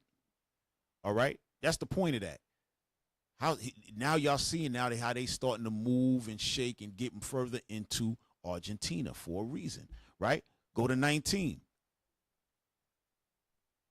Remember, how many descendants did they say was left there? Like 100 and something? 140. 140 descendants, right? That they said left from Amalek in Argentina. I want y'all to see this now. Play 19. From the energetic streets of Buenos Aires to the endless pampas, the Argentine economy was built by some truly powerful and resilient people. For more than 100 years, a handful of visionary Jewish immigrant families have built empires from the ground up, Pause. creating some of the... They built empires from the ground up in Argentina? You can't make this stuff up. How? How you doing this? Hit play. The most iconic business dynasties in the nation's history. But these aren't just stories about getting rich. They're epic tales of survival, ambition, and starting over. Fleeing persecution in Europe and the Ottoman Empire, I can't take it. We got to listen. Hit play. I'm sorry. Landed in a new world with little more than hope and an unstoppable drive to succeed. They turned barren lands into fertile farms. They stole barren lands. Yo, what are you talking about? They was on barren lands and stole fertile land. How the hell they that's turned? it. Yeah, because in Israel it's like a sand dune over there. They can't do nothing over there. So how the hell you make this? But these people, oh my God, they lie. They lie like rugs, man. Flee and persecution. Listen, Shut we can't listen to this. Drop that. The bottom line is the richest family out there is worth $3.1 trillion, and it's a Amalek family. You mean to tell me with that little bit of people that came into that country, they the ones that start? Listen, y'all got to understand what's going on here. Y'all have to understand that Esau as a whole is behind these people. Yeah. Making sure that they establish the vision. Man, Cap, you got to understand that. The scriptures say they was going to have all of the fatness of the lands, man. That's right. So of course they ran from that desert, right, and stole some fat land. That's it. Yeah, 100%. That's what they do in every country. Every single last one of them. Now check this out. I want y'all to see this because we read a scripture in Ezekiel 35. But look what was said. Look at video number 20. Pull that up, y'all. Watch this. It's a guy named Gunnar Thompson. Look what he says here. Name of Moses. Well, please turn up the Bible volume. Says that Moses wandered about in the Sinai desert for 40 years.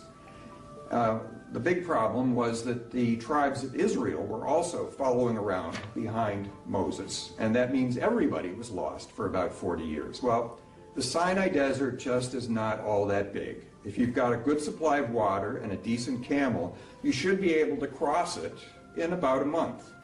But they wandered around for 40 years, and they were following what they believed was what they should be doing. It was written down in stone, the laws, and Moses was looking for the promised land. Well, perhaps he was looking in the wrong place. Perhaps the promised land was, as many historians in the 18th century finally realized, the promised land was North and South America. The promised land was North and South America. What? You see that? Y'all heard that? The promised land was North and South America. That was one of the promised land. Hey, remember, do we have to cover that book? Lost Tribes and Promised Lands? Lost Tribes and Promised Land. Why did he say the historians? Because when they came, that's when they met Gad and Reuben and all the northern kingdom. They met them out here, and they knew that they were Israelites. That's why he's saying that. Mm-hmm. That's why they trying to get the land, y'all. Wherever we at, that's where they need to be. That's what y'all don't understand. The Lord said, y'all are salt of the earth. And without you, there's no savor. There's no flavor. Cap, they gonna steal that land and then try to use and call them people the tribes of Naphtali. Yeah, exactly. Exactly. They're trying to steal another tribe. Look at that. Lost tribes and promised lands. That's why he's saying what he's saying, because this is it. That's why we read to you. You'll read Ezekiel 35 and 10 again for the family. Leave that book up. Ezekiel chapter 35 verse 10. Come on. Because thou hast said, these two nations and these two countries shall be mine, and we will possess it. And we will possess it. Whereas the Lord was there. You see what I'm saying? Come on. Yep. You can't make this. And look what it says. The origins of American racism. Damn. Because they came over to get the promised lands, man, and knock out the promised people. Yep. That's it. That's what y'all looking. That's what we're witnessing with our own eyes. You think they forgot? And now, as the rise of the Israelites is happening in the earth, y'all thinking, listen, the bishop said something the other day in a class. He said, in this movie, all the nations are extras. Yes. But we're the stars of the movie. Yes. Right? You got Esau. He's a star, but so called because he's the antagonist, right? But you got these two people that's the main keys to this movie. Everybody else is the extras. But Esau got the extras on his side trying to help him do what? Grab up the promised lands and establish the vision. That's why you got that phony Christianity. If all y'all brothers and sisters out there that's still in the Christian church, we're not talking about y'all independently. We're talking about Christianity, the religion of Christianity. They're the ones that set up, okay, those are the real Jews over there. They're the ones that told you that. That's not biblical. It is not biblical, but I wanted y'all to see that. All right? Yo, how did they find this promised land? Go to 2nd Ezra. Yeah, all praises. You pulled that right. 2nd Ezra chapter 13. 2nd Ezra chapter 13 and verse 40. Yeah. Those are the 10 tribes which were carried away prisoners. The promised people was carried away prisoners. Come on. Out of their own land. Jerusalem. In the time of Hosea the king, whom Salmanasar the king of Assyria led away captive. Come on. And he carried them over the waters. And so came they into another land. Read. But they took this counsel among themselves. So the promised people, the 10 tribes, the other 10 tribes, they took counsel among themselves. And what was that?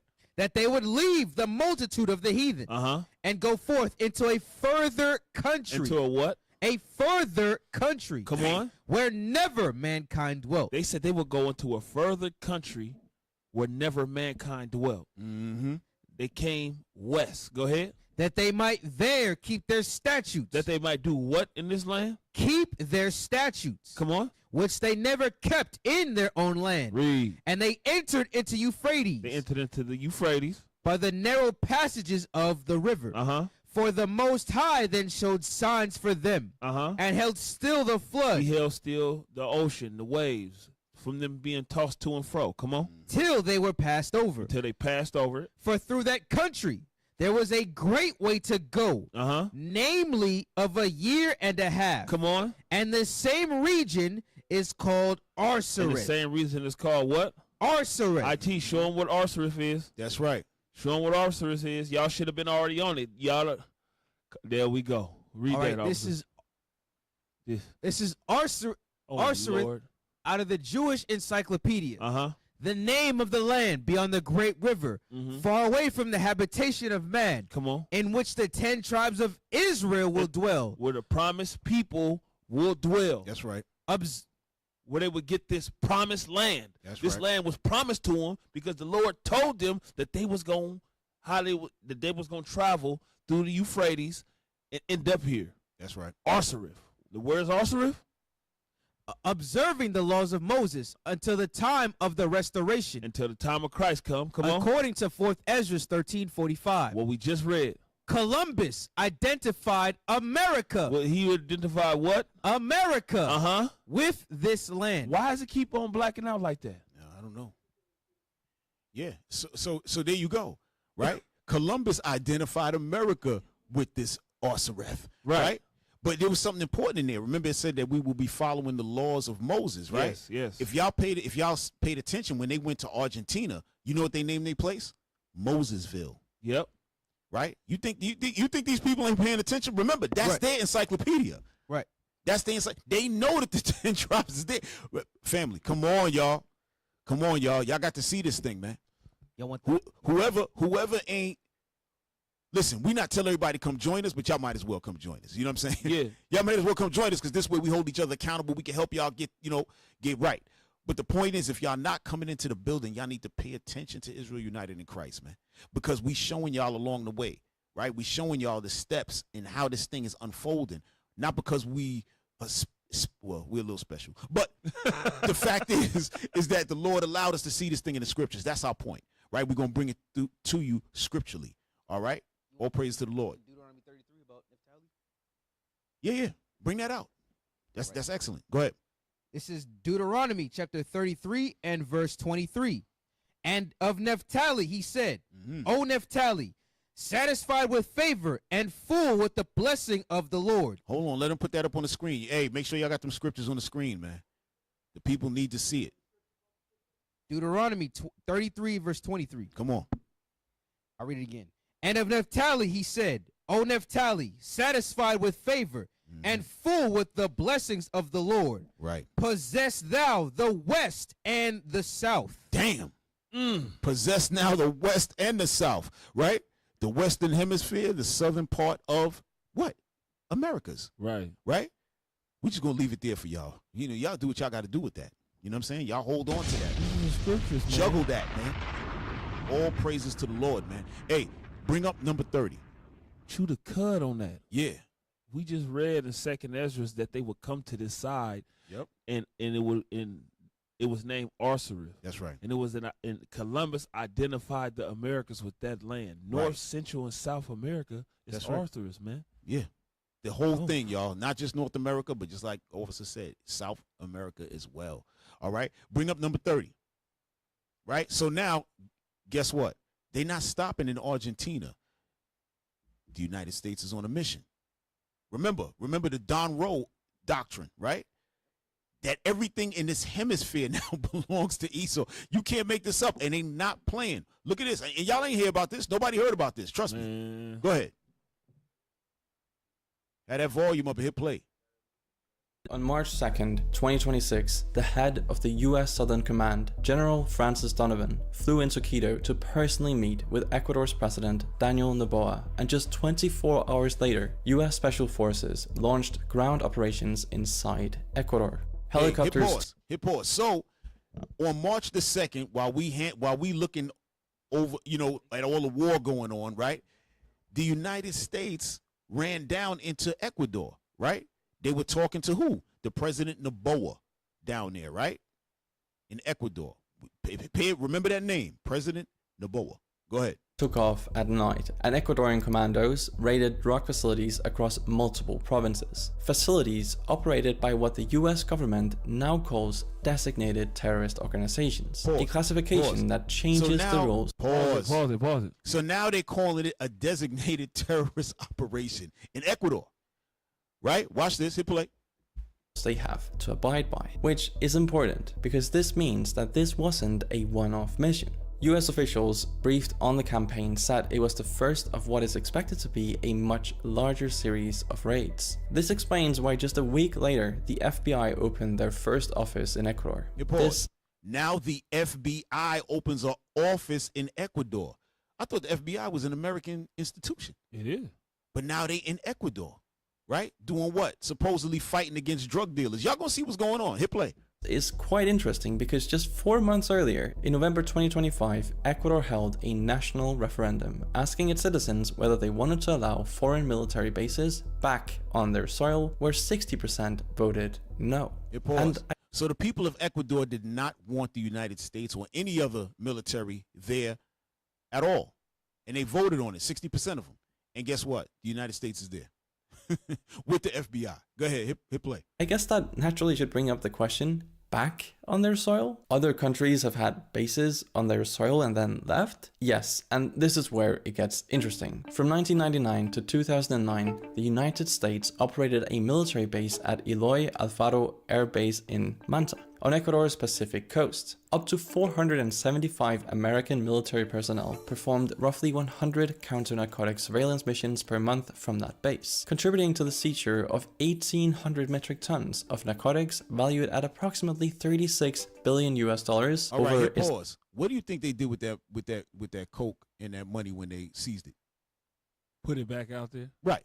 Brought it over here. That's right. They took the cash and brought the coke and probably put it in the street. Yeah, they put it in the street. Yeah, we think that. Yeah, go ahead. Because what they forget to tell you is that they the drug dealers. Exactly. That's what they forget to tell you. Exactly. Why all of a sudden, oh, now we got to chase down drugs. They don't give a damn, but they're like, yo, y'all, that's us. Hey, listen, America's just extortionists. I hope y'all understand that. Bro, they are the robbers of the earth. That's right. Scriptures call them, man. The robbers of the earth, man. The robbers of the earth, man. Yo, they don't take just mineral. They taking everything. Bro, get it right quick in Obadiah quick. Get that in Obadiah. They take every little thing, bro. Yep. They take the tree. They come back for the stump. Yep. Then they come back for the root. Yep. Then they come back for the dirt. Yep. They taking every little thing. They gonna take the grape. Then they come back for the vine. Man, read it. You got it? Yes, sir. Go ahead. Obadiah, verse 5. Yeah. If thieves came to thee, if robbers by night, how art thou cut off? Would they not have stolen till they had enough? The scriptures say a normal robber is going to leave something there for you when you get back home. Right. Not Esau. Go ahead. If the grape gatherers came to thee, would they not leave some grapes? Would they not leave you some need? Go ahead. How are the things of Esau searched out? Scripture say the normal thief is going to steal and leave something for you for when you get back. Right. Something for them to come take later on. Right. Esau, they taking everything. Yeah. They're taking the dirt. They taking the land, the soil, the dirt, the tree, the root. They taking everything. They leaving nothing there at all. That's right. Is that They're it? coming to occupy you and wait and use a few years to get everything. For real. Go ahead. Go ahead. How are his hidden things sought up? All the men of thy confederacy have brought thee even that's to all the I wanted. That's all I wanted. All praise. Go ahead, play. Operational lifetime. Manta was a key component of Plan Colombia, the massive $10 billion US-Colombian counter-narcotics program that defined American military engagement in the region for a generation. Then Rafael Correa became president. Correa rode a wave of anti-American sentiment to power. In 2008, he pushed through a new constitution that explicitly banned foreign military bases in Article 5, approved by the people in a referendum with 64% support. The last US personnel left Manta on September 18, 2009, but Correa didn't stop there. He expelled the US ambassador in 2011, kicked out US aid in 2013, accusing it of funding opposition groups, and in 2014 ordered whoa. You see that? He kicked out U.S. aid, all America's so-called aid and help. He said that they were funding opposition groups. Damn. So he got them up out of there. Hit play. 20 Defense Department employees out of the US Embassy. He also curtailed DEA cooperation and dismantled elite police investigative units, creating a massive gap in the monitoring of Ecuador's coastline. Critics argue this is what opened the door for the trafficking explosion that I will soon get into, but supporters argue the US base was never about. Hit pause. So they try to blame him and say that because he did that, that's how drug trafficking got heavy. Drug trafficking was already heavy. You saw it. Right. They were there, and still it was $36 billion being found, and how many kilotons? Come on, man. What we talking? Metric tons of coke. Go to 9 minutes. Let me show y'all this. Right? So the current president, President Noboa, right? He was the past president, got them up out of there. So now we talking about Noboa. Go a little bit before 9 minutes. Watch this. Investigation by the Organized Crime and Corruption Reporting Project found that containers belonging to Noboa Trading had been used to smuggle cocaine to Europe between. So Noboa has a banana company, right? And he has his containers in his trading company. They've been finding most of the coke in his containers. You can't make this up. And he's down with who? The United States. Yeah. Hit play. 2020 and 2022, nearly 700 kilograms of cocaine were seized from Noboa trading containers at the port of Guayaquil. Here's the crazy part. Encrypted messages from Balkan traffickers intercepted by European police showed them boasting that nobody but them could load drugs into Noboa trading containers. Stop. Letting you know that Noboa has a deal set up with the Croatians. They said we the only ones that could rock with him like that. So they got a deal with the president, bro. You understand? Pushing that weight. And who's down with him? The United States of America. The United States been drug dealers, man. Been moving that weight. They been moving weight, bro. Right? So now what they doing? They taking basically Ecuador's becoming an extension of America. That's what's happening, y'all. Hit play. Let me see if we get a little bit more.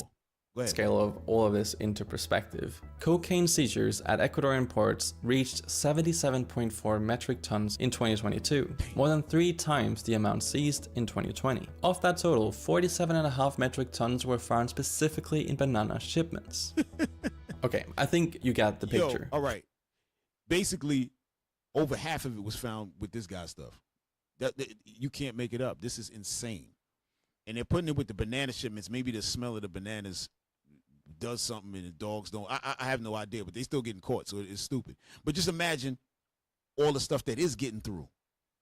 Because those are seizures, right? So they kind of giving that up. They already know, damn, we're going to lose about 40% of the loads, but we got this coming through. You can't make this stuff up. So now you got America now in Ecuador, Israel running up in Argentina, right? They locked down Venezuela already. Y'all see what's happening. Y'all see what's going on. Go to 31. Go to 31. So now, yeah, video 31, right? Because like we said before, all Israel is going to feel this tribulation. Yeah. Jacob's trouble is going to go to all Israel. Our people is throughout the South America, all throughout North America, obviously in the Caribbean and all of that. We're going to feel it. It's not going to be nobody, oh yeah, we're going to be good. No, yeah, like we was bringing out in the scriptures.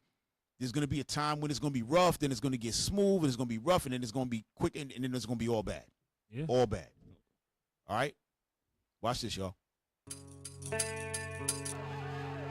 An entire indigenous culture, the Shuar, is being forced into extinction. Modern industrial needs, coupled with political corruption, are creating the conditions for a massive territorial ravaging of one of the last biodiverse endemic areas on planet Earth. Here, pause. So now the natives, right, Israel, Naphtali, right, they're down there and they're getting pushed out of the area. They said they're being pushed to extinction, right? They're getting pushed out of their area. Why? Because your friendly neighborhood white man wants to get in this neighborhood right here. He wants to do what he's doing right there. Go ahead, hit play. Displacing the Shuar people, who up to just recently used to live in paradise, according to their costumes and in balance with nature. You pause it right quick. You heard what he said? Right. Replacing of people. Yes. That's what they've been doing. Yes. They did that to the tribe. I want to look. It was one before that. The Romans. Right. They replaced them. That was Japhet at first. Japhet, yes.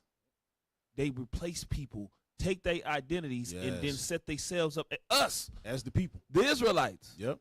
They stole our stuff, took our land, and then called themselves by our names. That's what they do. That's man. right. That's what they do. Damn. Play, bro. Nature that will be immediately swiped out and exploited once roads are open to the Hold on, public. hit pause. It says, Solaris announces major expansion of Warrenza district, reports new anomalies with sampling of up to 8% copper, and provides project update. So they're over there getting the minerals out of the land and getting the people up out of there, stealing all the minerals. You know, they ain't not going to pay nobody nothing, right? Probably give them a couple of shillings just to keep their mouth shut, right? And they taking the rest, like how they do in Africa. Go ahead, hit play. We spoke to Sunki Chup, a young leader for the town of Maycans, in the Zamora Chinchipe province, southeast Ecuador. Estamos en la cordillera del Cóndor. Entonces, es una zona mega diverso. We are in the Cordillera del Condor, a mega-diverse region. It is impossible to list all the animals here. There are simply too many. Sabemos que en la Amazonía existen muchísimas faunas, flora y fauna. The Amazon is home to an extraordinary range of flora and fauna found nowhere else on Earth. We estimate there are around 2,000 species of birds and animals in this area, though the exact number remains unknown. For that reason, we work with a team of para-ecologists and ecology students who conduct scientific research to identify the species that inhabit this part of the Amazon. De paraecólogos que están haciendo investigación científica y también los estudiantes de paraecología para identificar todo este proceso. The Cordillera del Condor, including the Maycans territory, is home to numerous mammal species and is often described as one of the lungs of the world. Que tenemos aquí en la cordillera del Cóndor, tratado como pulmón del mundo aquí en el territorio Maycans. This situation, disguised as progress, could soon turn into a forced displacement for the entire Shuar people. And it is one of the immediate effects of Donald Trump's violent, corporate-driven political model, which has empowered local rulers who mirror his self-serving, pro-corporate brand of power. Right. One such leader is Daniel Noboa, president of Ecuador.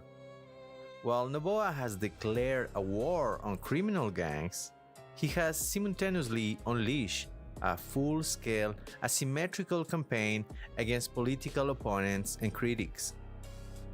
His war chest includes near total control over the legislative, electoral, and judicial systems, the military and police, and critically, the media industry. All right. Which, with a few... Hold on, and I think that looked like Rubio back there. That was Marco Rubio in that picture, y'all. All right? So y'all see what's happening. We can drop that. Y'all see what's happening. that the president over there is against the people, but he's against criminal activity, but he the one selling the drugs. Yeah, he moving super crazy weight. He with them state property activities. Get down or lay down, man. Right. He like get with the program, or I gotta down you. You gotta go to jail. You gotta go to jail. Kurt go to jail. Yeah. This is what it is, y'all. This is what it is. Hey, check this out real quick and look at this. Y'all gonna laugh at this real quick. Look at pull up 29. It's a little quote from Twitter. It's a little quote from Twitter just from last week. Look what Donald Trump said to y'all who be voting and all that. Look at this. Y'all got that? Look at this. All right. Now with the death of Iran. And we know that Iran is not dead. Go ahead. Matter of fact, no. This was just yesterday he said this. Go ahead. Now with the death of Iran, the greatest enemy America has is the radical left. Damn. A highly incompetent Democrat Party. So the Democratic Party, he looking at y'all like Iran. Yo, you can't make this up. This is pure stupidity. Go ahead. Thank you for your attention to this matter. You gotta laugh. President DJT. Right. Okay, so this is what's going on, y'all. Watch this. Play number 26. Now we're gonna jump back to Cuba real quick. The dude is a menace, bro. Yeah, bro, that dude is Dennis the Menace, bro. Hey, Yo. Mr. Wilson. Yo, he's a bro, nut. what's wrong with bro? Yo, all he do. Remember what the scripture said? It said they wake up early and devise iniquity upon their bed. That's what he doing. He wake up every morning doing something new. Yeah, he's like, how could I mess with people today? This guy is crazy, man. Bruh. Hit number 26, y'all. Watch this. Now, this is going back to Donald Trump talking about Cuba, but now you're going to see the Cuban president. He's going to answer Donald Trump on this one. Go ahead. It may be a friendly takeover. It may not be a friendly takeover. It wouldn't matter because they're down to, as they say, fumes. They have no energy. They have no money. They're in deep trouble on a humanitarian basis. The Castro regime was brutal, but they lived off Venezuela. Now they don't live off Venezuela. Sends them no energy, no fuel, no oil, no money, no nothing. They lived without Venezuela. They couldn't have made it, and we cut them off from everything else. So, they're going to make either a deal or we'll do it just as easy anyway. Taking Cuba, I mean, whether I free it, take it, I think I could do anything I want with it. Y el presidente de los Estados Unidos, en una de sus expresiones, exclamó: a Cuba le hemos aplicado toda la presión posible. Pause. So what he's saying is that the president of the United States, Donald Trump, says that he has applied all possible pressure on Cuba. Go ahead.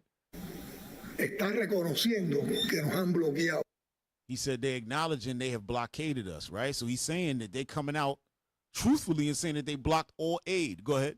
Que han aplicado una política de máxima presión. ¿Cómo ahora me van a decir que el bloqueo es un invento nuestro si ellos mismos lo están diciendo? Right. So he was saying in the beginning, they were saying that the blockade was Cuba was doing it. And in the second part of that statement, he said that they were doing it. Go ahead. Una segunda parte de esa expresión dice: ya solo lo que nos queda es tomar el lugar y arrasarlo todo. Right. Right. So hit pause. So he's saying what Donald Trump just said, that he was going to take the place and destroy everything. Right? Because that's what he said. We come in and do whatever we want. Go ahead. So in the face of all, go ahead. Ante toda esa situación que ya se venía acumulando y que era grave, all that was serious. Go ahead. Aplican el bloqueo. They apply the energy blockade. That puts us in a more difficult situation. Meaning, why is he doing this to us? Just because he can.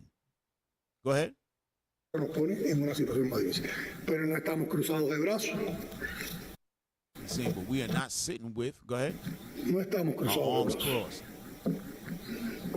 En primer lugar, reconocemos que puede haber una agresión a Cuba. So he's saying that he recognizes the aggression against Cuba and everybody else does, and they have unleashed a preparation plan. Go ahead. Desatado un plan de preparación para elevar la disposición para la defensa. To raise our people's readiness for defense in the interest of the war. Meaning that what? If the United States come through, they're going to fight. Right. That's what they're saying. Whether they fight or not, we're going to see. Because when the United States went in there to Venezuela, it wasn't no fight. Nah. They went in there, laser beamed some people up, and just kept it pushing. They turned the lights off. Yep. And then turned the lights back on, and 38 soldiers was obliterated. Exactly. So now they don't even have no power to fight, really. You know, hit play. Pueblo en interés de la guerra de todo el pueblo, que es nuestra concepción de defensa y que es una concepción defensiva, no agresiva. Y es defender al So país he's con saying la that we're not going to participación be the aggressors, but we're going to defend ourselves. Go ahead. y la preparación de todo el pueblo en la defensa. It may be. All right, that's it. We can drop it on that, right? So he's saying that he's going to defend himself, but let me show y'all something. Maybe he's not talking about just him, right? Go to 25. Go to 25. Super Chad, get in there. We Matthias did not his job at all. Hold on, Matthias, you gotta read some super chats. No, he didn't do his job. You read the whole video. Oh, nah, you yeah. need to get rid of him. No. I read it because it was gonna be too much to pause and all that, so I figured let me just. Oh, okay. Yeah, it was gonna be a all lot. right, Yeah, tell me something. 'Cause I'm ready to put hands on him. Oh man. All right. 20 what, Cap? 25. 25.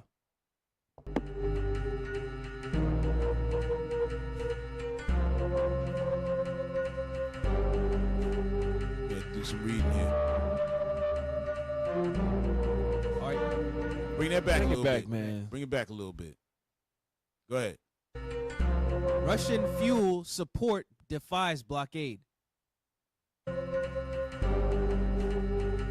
Havana strengthens military readiness high.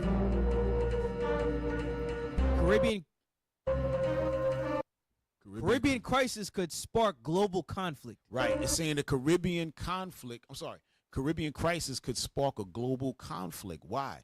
Because Cuba has friends. That's what they're trying to say. Right? Russia said they already went through the blockade and gave them some fuel. That's what they're saying. Right? Go ahead. Cuba's military is bracing for possible U.S. aggression, raising alarms across the Caribbean. Deputy Foreign Minister Carlos Fernandez de Cosio warns it would be naive to ignore Washington's threats, emphasizing that the army is actively preparing for a potential conflict. Havana insists it hopes war can be avoided, but readiness is paramount. The alert follows the U.S. military operation in Venezuela that captured President Nicolas Maduro, Cuba's close ally. Trump and Secretary of State Marco Rubio signaled Cuba could be next, while sanctions and threats over energy supplies have worsened the crisis. Cuban leadership sees U.S. actions as a continuation of aggressive regional interference.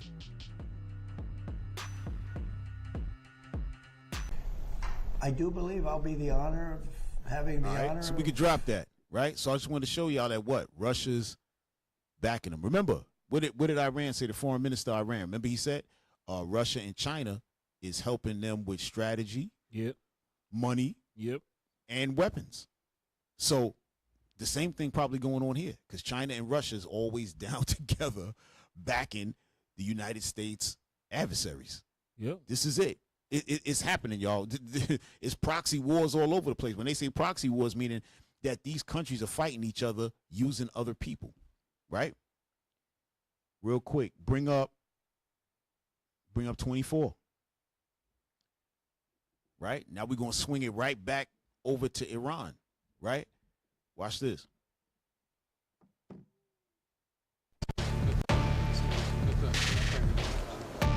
Russia slams Iran assassinations. Kremlin says escalation will not go unanswered. Moscow calls nuclear strikes illegal, dangerous.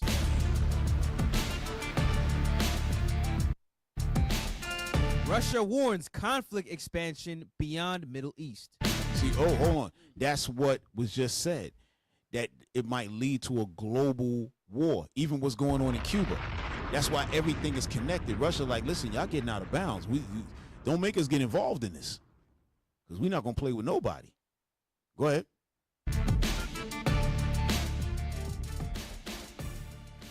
Russia has condemned the assassinations of Iranian leaders as a dangerous abnormality, with far-reaching consequences. Kremlin spokesperson Dmitry Peskov warned that efforts to destabilize Iran are expanding the conflict beyond its original scope. He stressed that Tehran is actively defending itself, and that what began as a campaign to reshape Iran's leadership is now spiraling into a broader regional crisis with unpredictable outcomes.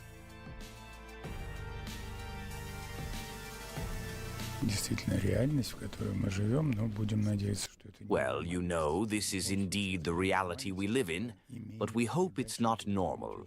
In any case, this is an abnormality that has and will continue to have serious consequences. It cannot remain without consequences. We see that Iran is defending itself, and it is defending itself quite actively. Unfortunately, we see that the conflict tends to expand its boundaries. As we know at the start of this campaign, this aggression, it was about a desire to change the government in Tehran. But now it's clear that such actions only lead to greater unity among Iran's people around their leadership. How the situation will further develop, I don't think anyone sensible would dare predict. But there's no doubt that nothing good is happening. Despite repeated strikes, Iran is not weakening. It is consolidating. Peskov says attempts to undermine Tehran have instead united the population behind its leadership. Right. Hey, y'all What heard was that? meant to fracture So the now system. this is from the Russians now. They saying that Iran is uniting underneath their leadership. They're not getting broke, because the point is the U.S. is trying to put pressure and do all of that so that things go bad and the people start to complain like what they doing in Cuba now. Right. They doing protests in front of where the president is at. Oh, we need it, because they under pressure. They can't eat. Things are bad. There's no light. So that's what they want to do in Iran. But Iran said, no, the people are rallying behind them like, hey, whatever got to happen is going to happen. These people's proud. You know what I'm saying? They've been around for thousands of years. When they look at America, America been around for 250 years. They're like, yo, you crazy. Like, we don't get knocked off our axis like that. We don't get knocked off our pivot. You know what I'm saying? We maintaining our dribble. You must be crazy, right? Go ahead. That was it on that? All right, go ahead.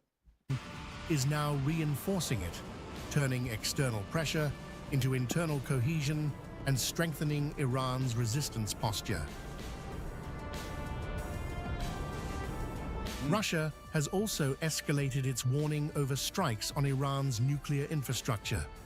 Foreign Ministry spokesperson Maria Zakharova called attacks on facilities like Natanz a brazen violation of international law, warning they risk triggering a catastrophic fallout across the Middle East. Moscow says targeting safeguarded uranium sites could lead to radiological and environmental disaster, demanding urgent global scrutiny from the UN and IAEA. For Moscow, Iran is now a central flashpoint in a deepening East-West confrontation. The Kremlin warns that assassinations, nuclear strikes, and foreign interference are no longer isolated tactics, but part of a dangerous escalation path. The message is stark. Destabilizing Iran could ignite a conflict far beyond the region, with global consequences no one can fully predict.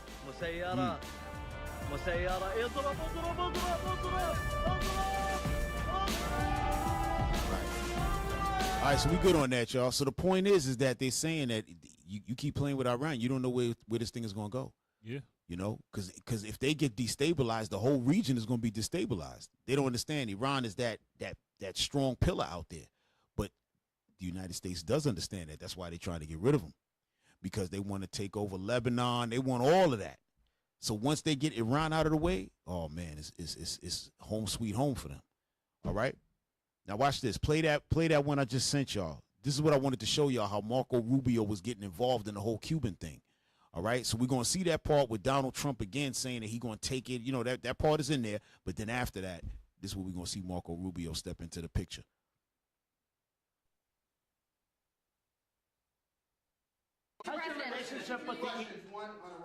Turn that up, y'all.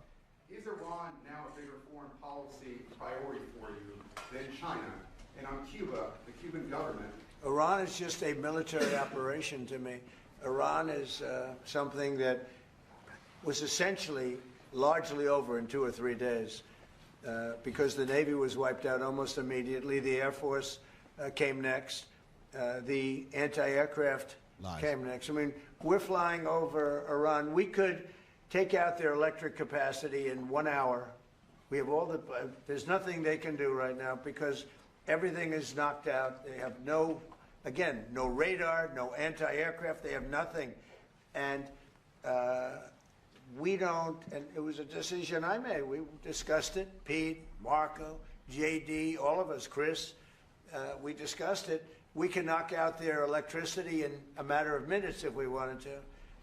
There's nothing they can do about it. We can knock out their oil in Cargill, and the only thing we didn't take down was their oil, because if we knock out, I call them the pipes, very complex. But if you do that, it'll take them forever to rebuild, meaning whoever, and hopefully it's a sane group of people, but whoever it is that's going to be running that, and we're going to try to get people that are going to run it well. And Pause.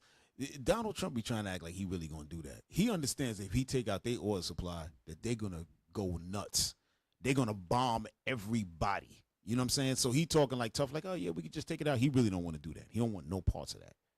He don't want no parts of that. If y'all and they brought it up in many different news outlets that Donald Trump liked to jump into the war real quick, fight a little bit, and then get up out of there. Iran is not letting him get out of there. They said, no, you're going to stick around, stay in this phone booth while we punch you up in the body. Hold this body shot. Hold the body shots to the liver and the kidney. We're going to show you something. And that's what he's getting right now. Go ahead, hit play. Be a prosperous, wonderful place. It used to be, you know, if you go back, it used to be the people are great, the people are smart and energetic, and it used to be very successful. Now it's a country run by fear. It's a country where they tell protesters, don't go outside, because if you do, we're going to kill you.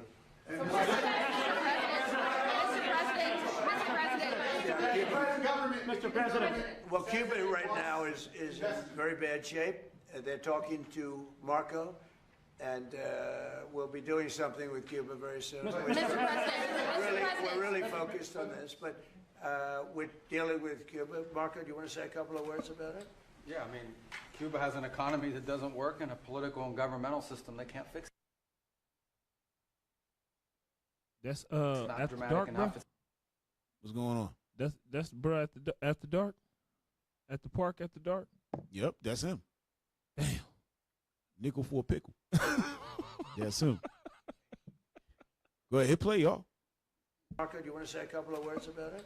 Yeah, I mean, Cuba has an economy that doesn't work and a political and governmental system they can't fix. Is something wrong with that video? It's not dramatic enough. Okay, it's not gonna okay. fix it. So they've got some big decisions to make over there. But Secretary Rubio, do you support, and I know this is up to Congress, but do you support easing the trade embargo if you get more cooperation from Havana? Well, I'm not going to discuss what we would talk about or not. Suffice it to say that the embargo is tied to political change on the island. The embargo is codified. And but the bottom line is their economy doesn't work. It's a non-functional economy. It's an economy that has survived. It's for 40 years. That revolution. Pause. What does he care about the economy? Nothing. Right, because he wants to go in there and take over. He wants his family to be strong up in there. I'm telling you, these people got, it's a sickness. It's a sickness. Oh, their economy. Like, you really care about the economy. Come on now. If y'all cared about the economy, y'all would have just went over there and been like, hey, listen, we're going to drop the embargoes. We're going to help y'all put y'all business together. And that's it. Yep. But they want to take. Yeah, they want the power. Yeah. You don't want to put them in that bad position that they in. Thank you. But you talking about their economy. Yeah. Come on, man. Hey, bring up number 7, and I meant to bring this up before. Bring up video number 7 and go to 4 minutes and 40 seconds. I meant to bring this up before, right? But it's cool now. It's a good way. It's still good. It's all good. Well, while they getting that in the super chat, shout out to Yavel, Ben Israel. Okay. Shout out to Power in His Word. Shout out to Jamiel Ben Judah. Shout out to y'all, man, in the super chat, man. Don't you gotta say what they? Yeah. Jamiel, he sent 50. Yavel sent 50. All praises. Power in His Word sent $20. All praises to the Most High. Shout out to y'all, man. Hey, for real, that's a beautiful thing. We really appreciate y'all. You know what I'm saying? Y'all see what we dealing with. We just fired everybody, but now because of y'all, we rehired them. Yeah. All right. Hey, play number 7, y'all. Go to 4 minutes 40 seconds, or a little bit before. Trump has now. All right. Off. Hey, turn that volume on, please. The threat of additional tariff has strangled Cuba. Cuba's energy security is intimately intertwined with Venezuela, which Trump has now choked off. But then the threat of additional tariffs against countries like Mexico has brought Cuba to an even lower low. In late January, one estimate figured the country had just a few weeks' worth of oil left. Cuba is on the ropes, and Trump knows it. Hold up, hit pause. Rubio's revenge, y'all. All right, go ahead. Damn, that's what Oil left. Wow. Go ahead, play it. Cuba is on the ropes, and Trump knows it.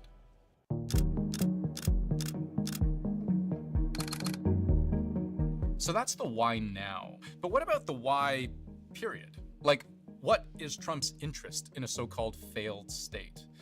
Well, to understand motivation, let's understand Trump's relationship with Cuba. As president, he's implying something very threatening. Well, Cuba's an interesting case. Cuba is, not doing very well right now. And I think Cuba is going to be something we'll end up talking about. Even if it's vague, there's something quite coercive about that, right? But there was a time when Trump saw Cuba not as an enemy, but as an opportunity for business, while he was still the chair of Trump Hotels and Casino Resorts, which made sense. One of Trump's greatest successes is in hospitality, and tourism Hit is pause. Cuba's... Y'all see that? Yep. That's what he's into. You said that earlier. That's where he came from. Right, and that's what they're going to do in Gaza, and that's what they're going to do here in Cuba. They're going to get to that, y'all. It's happening. Go ahead. Its most important industry. But all those years ago, there was just one problem. Since the 60s, U.S. embargoes closed the Cuban market to most American companies. So for a hotel magnate like Trump, U.S. policy was a bit of a pain. Take a look at this from reporting at the time. Consultants for Trump's hotel business requesting reimbursement for a business trip to Havana. More than $68,000 worth of work, but made legal only if it was technically on behalf of a charity. The consultants even suggested one that might work for their purposes. It's possible that Trump, like with the war in Gaza, sees some kind of development future here. I don't want to be cute. Right. Hell yeah, you do. Right. Go ahead. Hey, play a little bit more. I don't want to be a wise guy, but the Riviera of the Middle East, this could be something that could be so bad. This could be so magnificent. But also, when that's I when he was last talking about saw Gaza. That's when he was having a conversation about Gaza. But go ahead. Trump speak to reporters about his position on Cuba, he did something that I think is very telling. It's very similar in the sense that we want to help the people in Cuba, but we want to also help the people that were forced out of Cuba and living in this country. Do you want to say something about that, Marco, please? Look, whoa. He said the people that were forced out of Cuba. That's the time with Castro. Then he says, Marco, do you want to say something about it? Remember, they said Marco Rubio's family didn't go out forced, but they knew it was coming. That's why they left. Why would you leave? Go ahead, hit play. I mean, I just gave you a statement a few minutes ago about, when the president speaks, you should take him seriously. To Donald Trump, Marco Rubio is Secretary of State. That makes him Trump's principal foreign policy advisor. But Rubio himself is the son of Cuban immigrants who came to Florida in the 1950s. His family came to the United States before the Castro regime, but he grew up and cut his political teeth in the very sort of hothouse environment of Cuban-American politics in South Florida. And for many Cuban-American exiles, Castro's socialist revolution represented a big loss of property, of a sense of home. It felt like a betrayal. Cuba is a disaster. It's run by incompetent, senile men, and in some cases, not senile, but incompetent nonetheless. He made his political career based on hostility toward the Cuban government. And so, in some ways, the policy of hostility towards Cuba is very much his personal policy. Yeah, look, if I lived in Havana and I was in the government, I'd be concerned. And importantly, Trump knows this policy position really resonates with Cuban Americans, particularly in Florida, the historical swing state that's not so swingy anymore. Where, hey y'all, we good on that. We gonna drop that, but I just wanted y'all to see that Rubio, because of his family, that's why he going hard, and he came up in Miami, and so going up against the Cuban government is the thing to do out there. That gets you elected. And he really means it. So now he get a chance to go back in there and establish his family once again. Come on. Hey, remember I told y'all about Rubio's family working for a Jewish mobster, right? Yeah. Hey, pull that up. Found Shout out to Sister Nasai. She sent that over, right? Go ahead. Read that. Marco Rubio's parents worked for a Jewish mob boss. Claims that Marco Rubio's parents work for a Jewish mob boss are largely based on allegations from a 2011 report, which argued his parents were employed at Havana casinos in the 1950s, associated with Meyer Lansky, rather than having fled Fidel Castro's regime as often portrayed in his campaign story. Right. Go ahead. The allegation. Read that. The allegation. Reports have alleged that Mario Rubio, Reina, and Oriales Rubio worked in Havana casinos owned or controlled by Jewish mob boss Meyer Lansky before moving to Florida. Right. So, Hyman Roth that I was telling you about from The Godfather, if y'all can just, maybe y'all can just bring up the thumbnail or something just so they can see who Hyman Roth is. Hyman Roth in The Godfather is based on this man right here, Meyer Lansky, okay, who's a New York mobster. You know, he's dead now, obviously, right? But he was a New York mobster that was down with the Jewish mob, who was in affiliation with the Italian mafia, so on and so forth. They established Vegas and all the casino towns. That's all them. All right. So I just want to let y'all know that this is what kind of what when they said that they worked for him, maybe they just worked there. Maybe they didn't know him, but maybe they did know him. Who knows? Right? Right. So that individual right there looking at the cake, right? Can y'all put a circle on him or something? Yeah, or do the something? old dude. He has the button up and the yeah.